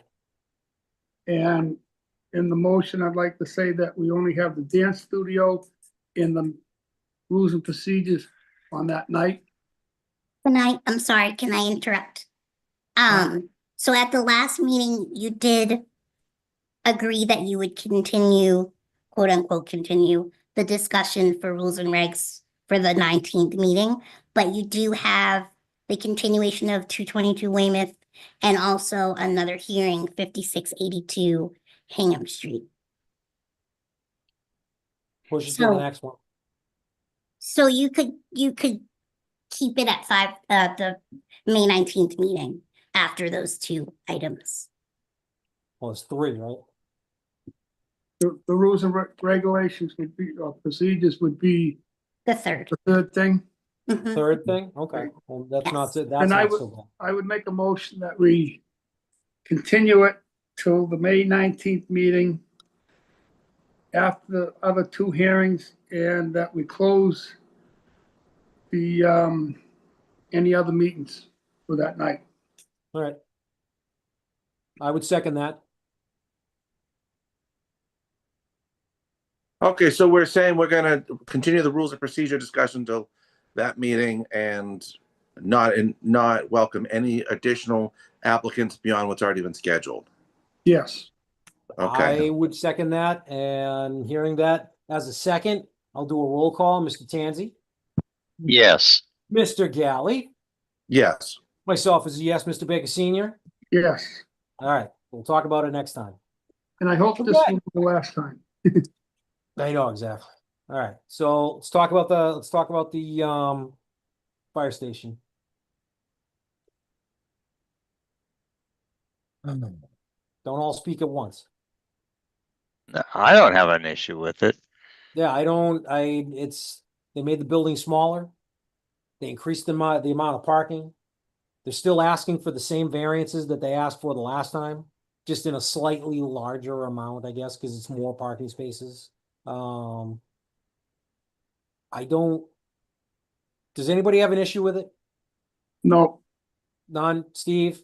No, I have no objections or Nope, no concerns that I haven't objections. already discussed. All right. Motion to approve the variances. Motion, okay, yeah, we're gonna do this two separate, motion to approve variances and then motion to approve special permit, or motions for special We should do the permits. So, special permit first, I think. yeah, probably Can't better. issue- We can't issue Well- variances unless they have the special permit. Yeah, exactly. It makes no sense. So The motion to approve the special permit for the fire with station conditions, with conditions, we can. the same model- conditions that we had. That's- Yeah, I think we will just approve it with the same conditions that were previously approved. Yep, Yeah. and I would say the exact same thing. I'm assuming, Steve, would you say the exact same thing? Yes, yes, thank you. I'm trying not to make a stupid joke, so No, yeah. no, I hear it. So I got a motion to approve with conditions. Who wants to second the motion to approve the special permit with conditions? Who wants to make a second? I will. I got Mr. Tanzi who's making a second. Roll call. Mr. Tanzi, Yes. Mr. Galley, Yes. Mr. Baker Senior, Yes. myself is a yes. Special permit is approved with conditions. That's four or no. 4-0. That's straight, yeah, that's straight up. So now we look at all the variances that they were looking at. They are going to need to be reviewed. I'll go over with Alana and actually I'll even we can contact the engineer just to make certain, because there was a 6-foot variance on one side. There's a 1-foot variance in the overall length of the parking spaces in the middle spline. They're saying 19, I counted 20. So supposedly what she's saying is one of them would actually make it to 10 by 20, which makes absolutely no sense whatsoever. So it looks like it's 20 spaces requiring a 1-foot dimension on the overall length. And then on the north, so the westerly boundary line, that's more parallel with Franklin. It looks like it started at a 4 and went down to a 2. I want to double check that with the engineer, but I think those are the variances that we're looking at. I would, plus they're talking about the variance at the driveway. I don't know. I don't necessarily think that they need that because they're not parking there. But it is a drive line, it is a drive aisle, so. You we need can the incorporate- radius for the churning, Say, you know? say again? You need the radius for the churning. Yeah, I know, saying, I'm not gonna argue with them. They're asking for it, so I'm gonna say, okay, that's fine. Because there's no other way to design it anyway, so I'll say, okay, they need they're asking for, I think it was that's where the 1 foot, that was the 1.5 foot variance she was talking about. So they got like they got 8.5 feet there. I mean, if they're asking for it, give it to them. Yeah, I mean, for this, that's not a big deal. I don't see that being a big deal either. So I think you're those just four- crossing their i's and dotting their t's. And that's kind of what you want from from one of your subcontractors. So, Right. so I would entertain a motion to approve all 4 of those variances. So moved. I got a motion. Do I have a second? I'll second it. I got a second. Mr. Tanzi, roll call. Yes. Myself is a yes. Mr. Galley, Yes. Mr. Baker Senior. Yes. Perfect. All right, so that takes care of that. Mr. Alana, Chairman, you still? sorry. Yeah, I You're was still on? Yep, I was just gonna ask if you wanted to see the original conditions from 2023. Did you? They were incorporated into They were in your packet. Yeah, I just Yeah, didn't think it would be easier to see them. I saw them, guys. Do Okay. you want to see them or do you want to go over them? And I think we're pretty clear on that. No, Okay. I've seen them. Yeah, All we're right. all clear on that. Thank you, Alana. I appreciate Yeah. that. Thank you. Um, Sure. now we'll go to 451 Hingham Street. Any questions? Anybody, does everybody understand why they need the section 6 filing? Or the section 6 finding, rather? Everybody Yeah. understands that? Yes. Yes, yes. Steve, if you don't understand it, talk to me, man. I'll explain it. Go ahead, explain it, please. I Basically, thought I followed the conversation when they were talking, but I don't know if I'll admit I don't 100% understand when it applies in no, this. I dig it, man. I dig it. This is what it comes down to. The lot itself is pre-existing non-conforming when it comes to Mhm. area. In order to make it all work for the next door neighbor where they want to be the retreat lot, to give him the frontage, they had to chop off a little triangle, a little sliver of property that had Mhm. 2.5 feet of frontage. But in order to do that, what they're doing is they're making a pre-existing non-conforming lot that much more non-conforming. So technically they couldn't do that. But Mhm. because they're chopping off a piece of the property on the backside, all right, from the abutter and giving it to 451, what ends up happening is while they're making the frontage shorter, they still have over 110 linear feet of frontage. And Mhm. with the chunk of property that they're getting from the next door neighbor, they're now going to be over the 32,620 square feet. Yeah. Yes, Yeah, okay. and then it's gonna end up being like 34,000 or something like that. So in the end, they start off by modifying a pre-existing non-conforming lot, which they're not supposed to do, but they're adding to it, and now they're making it conform 100%. In order to do all that, we have to say that what they're doing is not making it any more non-conforming than it already is. Thank you. Okay. Yeah, that's basically what it comes down to. There was some discussion on this. People were saying, "Oh, they don't have to do it. We don't have to do this." Da, da, da. I'm like, yes, you do. You didn't do because if you didn't take off that first little triangle of property, you couldn't do anything else.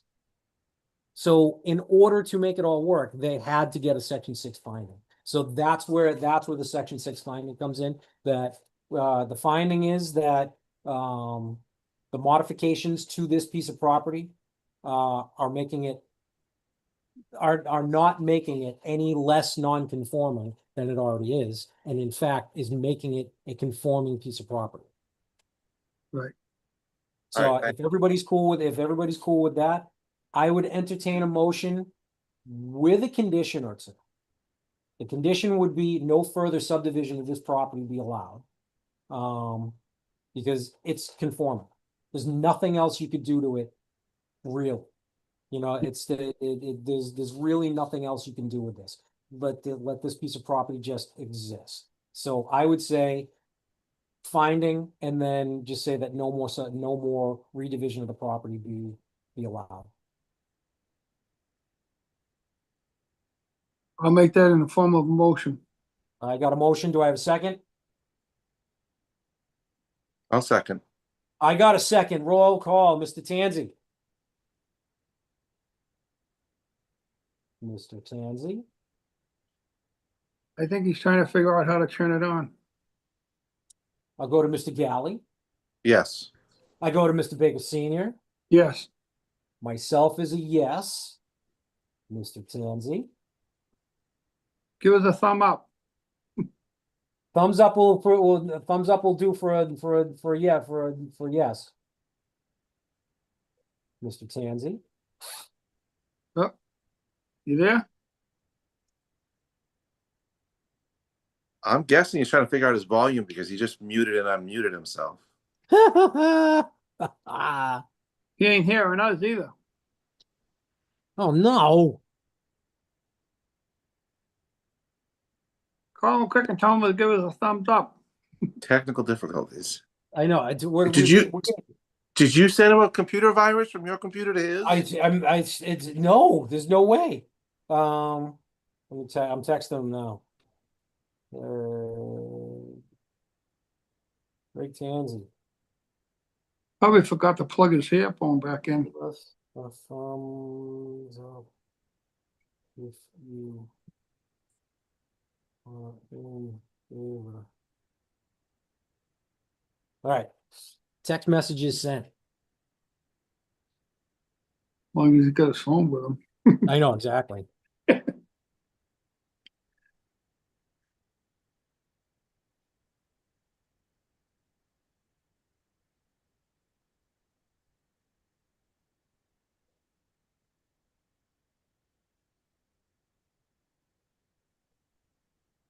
Greg, is he moving around? And he's not like locked up or anything? No, he's moving around. He's trying to talk on it, but Yeah. he probably forgot to plug it back into the computer. Oh no. His headphone.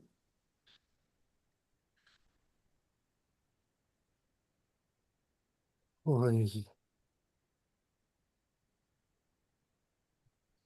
Right on paper messages. Would it be possible that we take a 5-minute break for him to like reboot his computer or something? Yeah, we have time, and and actually that would give me the opportunity to reboot mine. Yeah.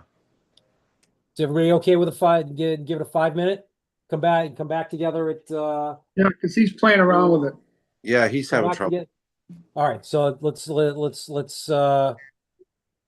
shit, can we do this? Oh, wait a minute. If I log, see, the problem is if I log out, then the Yes. whole thing goes down. Oh, because you're running the Yeah. meeting. Hold on. I'm gonna see if I can get on my phone. Do it on my phone. Rob, can you hear me? There he Hey, is. Hey, there you are. Yeah, my audio, I don't know, it shot out, so I reset it. I just got it back. I don't know why it cut out, but it did. No, mine's doing the same, so it is what it is. So you're there? Yeah, for now, yeah. Did you hear everything that we were talking about? No.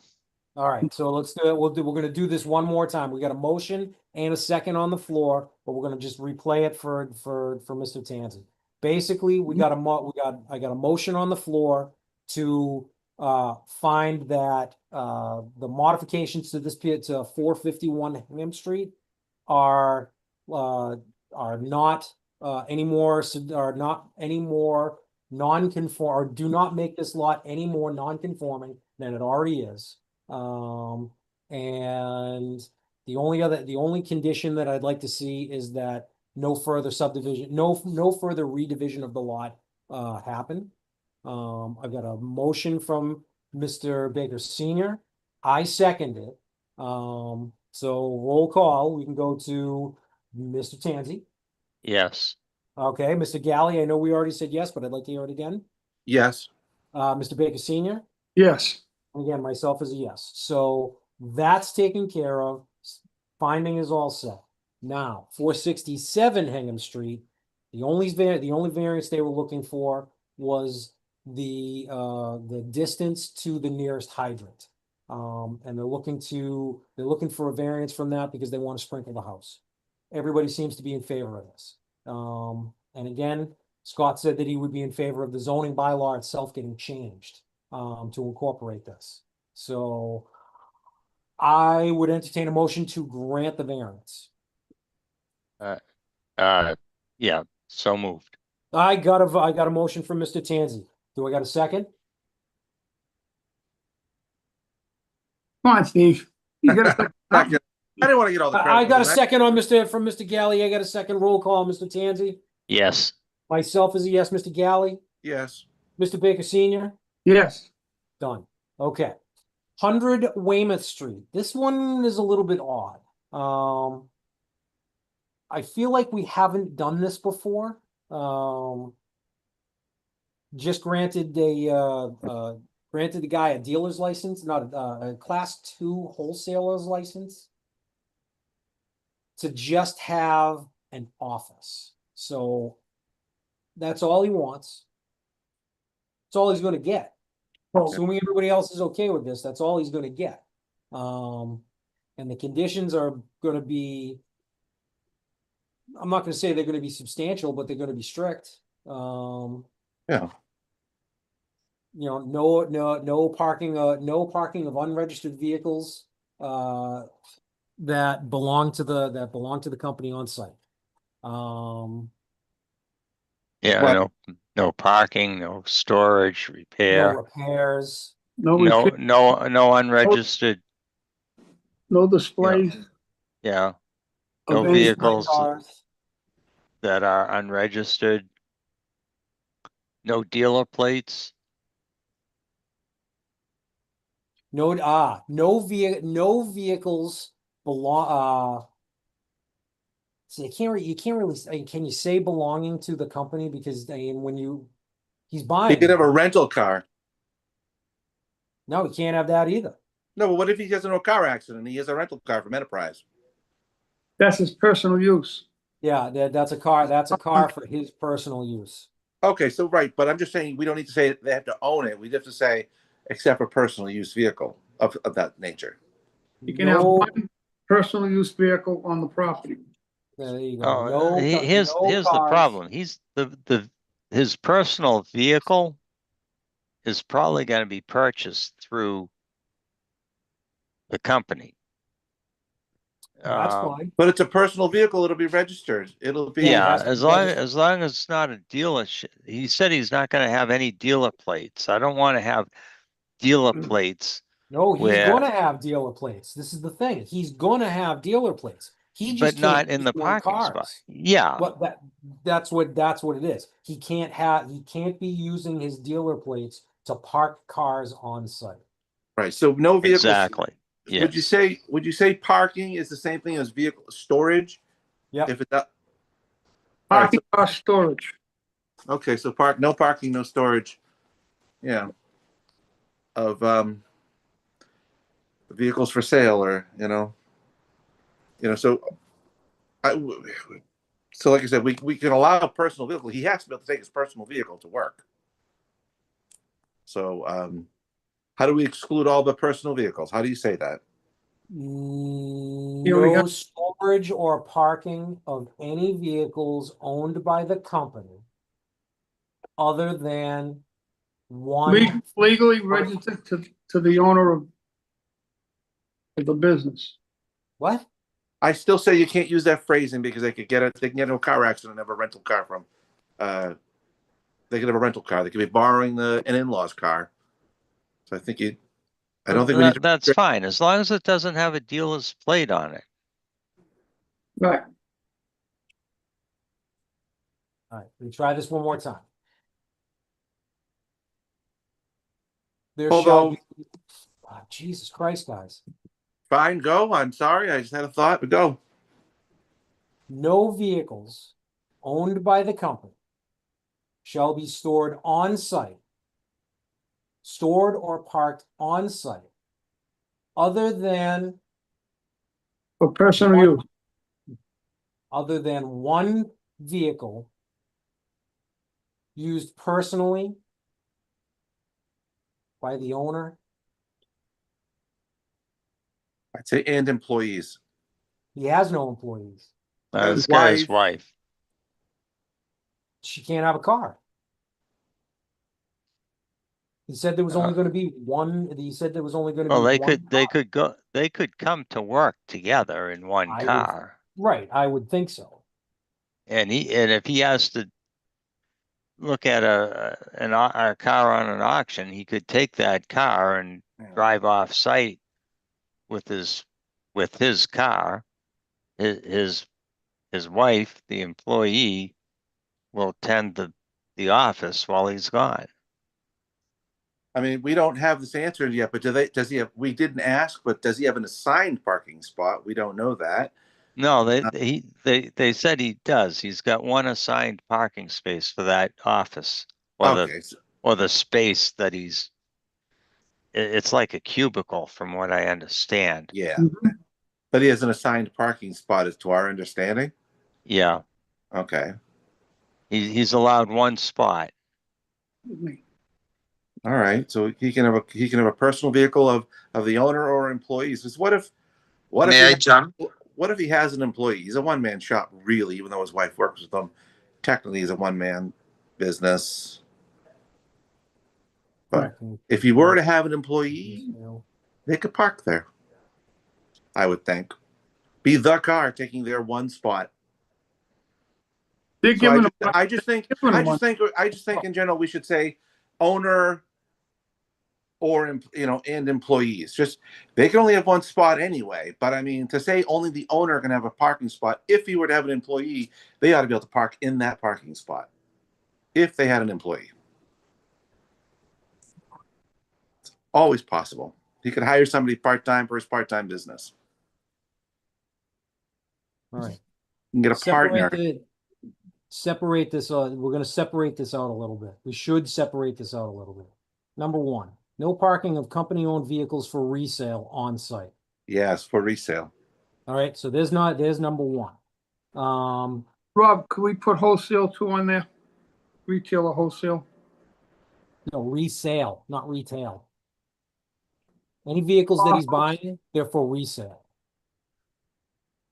But he's wholesaling cars too. Or would you just say for commerce? It's the same thing. It's the same thing. It's the same thing. Resale. Okay. He's reselling. Resale can be for wholesale, retail. It doesn't matter. Resale should cover it. All right.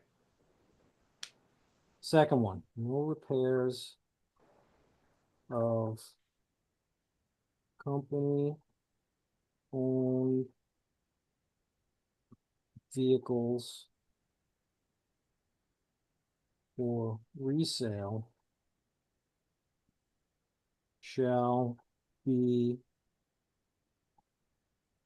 performed on site.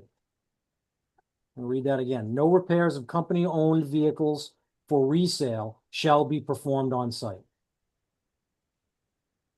Can you put no services / repairs or no services and cleaning, and repairs? Because I wouldn't call vacuuming it out a repair. True. But The service. so would you just call it service and repair? Repairs or service. Yeah. Okay, that's fine. Just throw them both in there. Report Yep. repairs / service Yep. of company-owned. No repairs or service of company-owned vehicles for resale shall be performed on site. So that's 2. 3. Did he give us hours of operation? No. Let me look at the. Let me look Well, at the thing. yeah, I don't know. I don't know if there's hours. It would be limited to whatever the office hours are Yeah, at that exactly. park. Let me just So get that. Let me get through it here. See if it's on there. Fast food. What it is here. Straight to do. Why don't we give him 8 to 6 Monday through Friday? And 8 to 3 on Saturdays. No Sunday hours, no holidays. I'm going through his lease agreement right now just to see if they give it. There's nothing in there, Rob. I already looked. They already looked, all right. Yeah. I'd go with what, Mr. Baker Senior just said. Say that again, sir? Monday through Friday, 8 to 6. Saturdays, 8 to 3. Okay. I like that. Parking and company, no storage.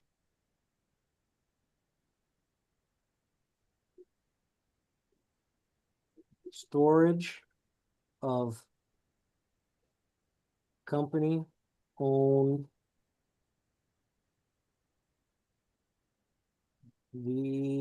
vehicles, company owned parts, vehicle parts.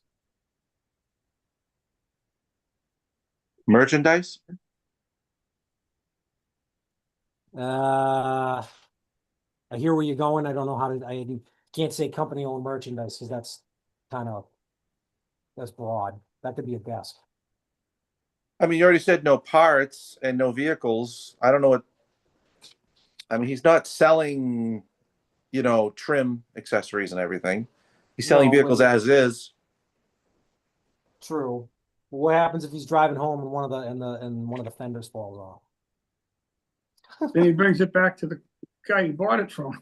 No, he's not bringing it back to the auction house. The auction house is going to say, caveat emptor. Yeah. That's right. It's as is. Yeah. So He'll have to no have it towed to, storage. they'll have to have it towed somewhere. Right, exactly. No storage of company-owned vehicle, no storage. I got no parking, but also no storage of company-owned vehicles or vehicle parts on Yep. site.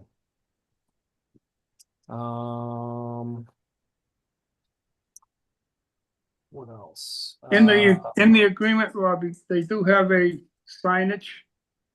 It says business placards will be provided to the tenant. These placards will be displayed only on the tenant's door. That's inside, not outside. Do you want to make some prohibition of junk and automobile salvage? Like put that verbiage in there?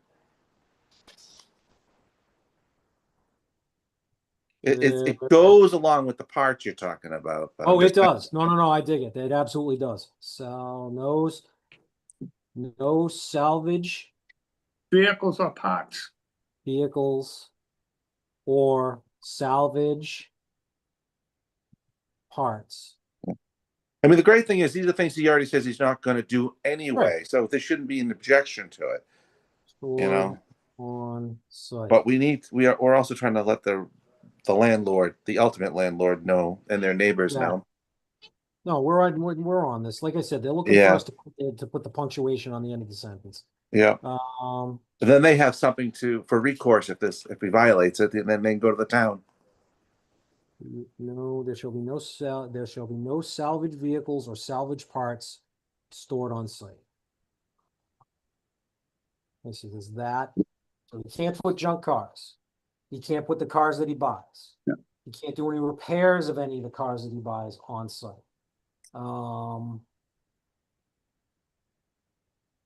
That's really it. Bob, in that signage one on his agreement, it says the tenant's business name and location will be added to the directory board in the common area.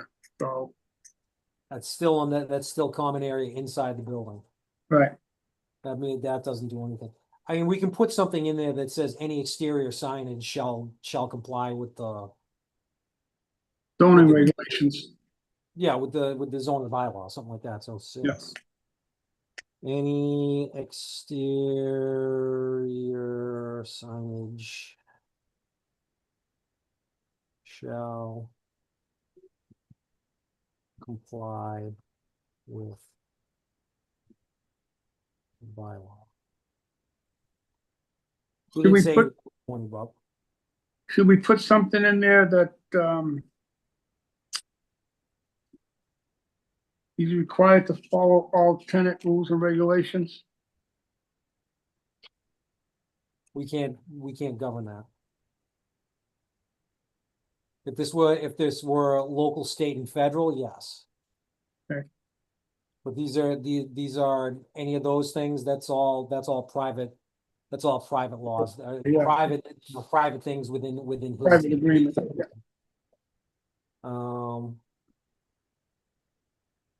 No subleasing of his cubicle. Can we say that?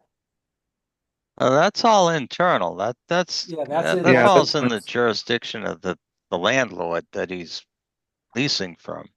Other than that, other than what we've just said, which again, completely and totally, from what I can see, negates him, or at least we're saying that he does not have the ability to store any of his vehicles or parts or anything on site. Other than that, give him a review in 1 year. Right. His building, the building that he's in, it seems like the I guess it's not the landlords, but the board of trustees or whatever for the building seem a little bit nervous. From the town's perspective, let's give him a year. Let's give him a year, and in a year, he's got to come back to us, and we'll see if there's any complaints from the building owners and this, that, the other thing. Building owners are going to get this too. So, if they want to complain about him, they can complain about him in a year. If they haven't kicked him out by, if he does anything so egregious, they're going to kick him out anyway. But, Right. and I don't see it being too, I think we're doing okay by just making sure that everything that we're telling them, you're not storing any of your cars on here. Right. The only car you can have on here is your one personal car.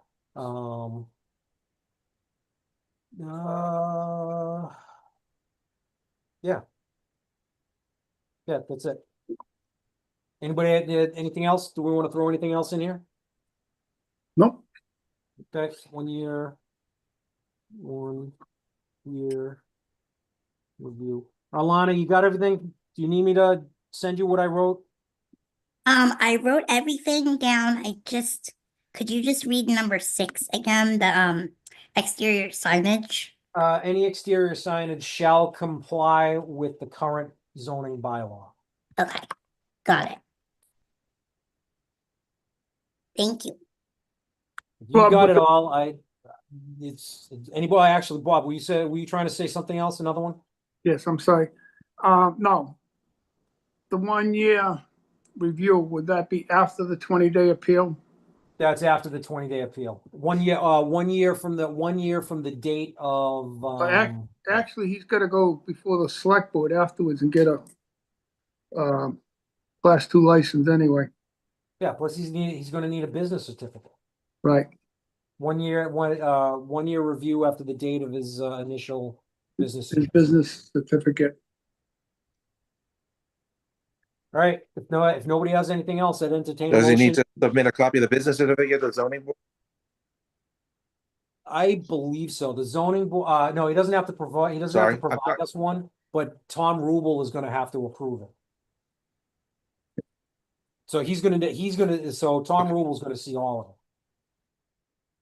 Yeah, but then it goes to the Board of Selectmen for a license. Yeah, Okay. exactly. So everybody's gonna get a copy of it. Everybody's gonna get a chance to see everything that the guy's doing. So I mean, I think that, yeah.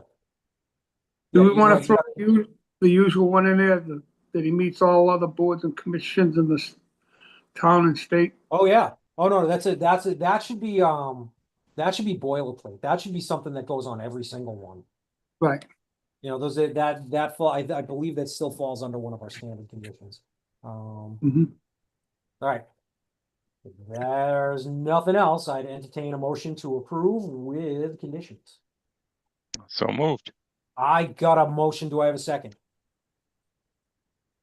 Second. I got a second. Oh, too late. I got a big senior second. So roll call. Mr. Tanzi, Yes. Mr. Galley, Mr. Galley, Yes. Mr. Baker? Yes, See, and I got myself as a yes, Yeah. so there's that one. That's done. All right.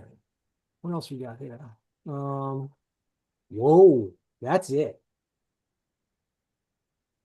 We did it. Son of a gun, we did it. Great. And it's 10 o'clock, gentlemen. Dude, guys, that worked phenomenal. It did. Thank you, gentlemen. That was excellent. That was excellent. Well done on everybody's part. And if anybody is still here, thank you to everybody that showed up tonight, the applicants, the attorneys, everybody. This night went phenomenal. I just applause to everybody. Thank you very much. So Motion other than adjourned. that, I got a motion to adjourn. Is there anything else does anybody else want to talk about anything before we leave? No. Hearing none, I've got a motion to adjourn. Do I have a second? So moved. I got a second. Roll call. Mr. Tansey, Yes. Mr. Galley, Thank goodness everyone's speakers and earphones are working. Yes. yeah, Mr. Baker, Mr. Baker Senior. yes. Myself is a yes. The only way that I'm going to be able to shut this off is by like holding the power button and basically unplugging my computer. So here we go. Thank you, everybody. It's been fun. Okay. Thank you. Good night, Thank you. everyone. Thank Good you. night.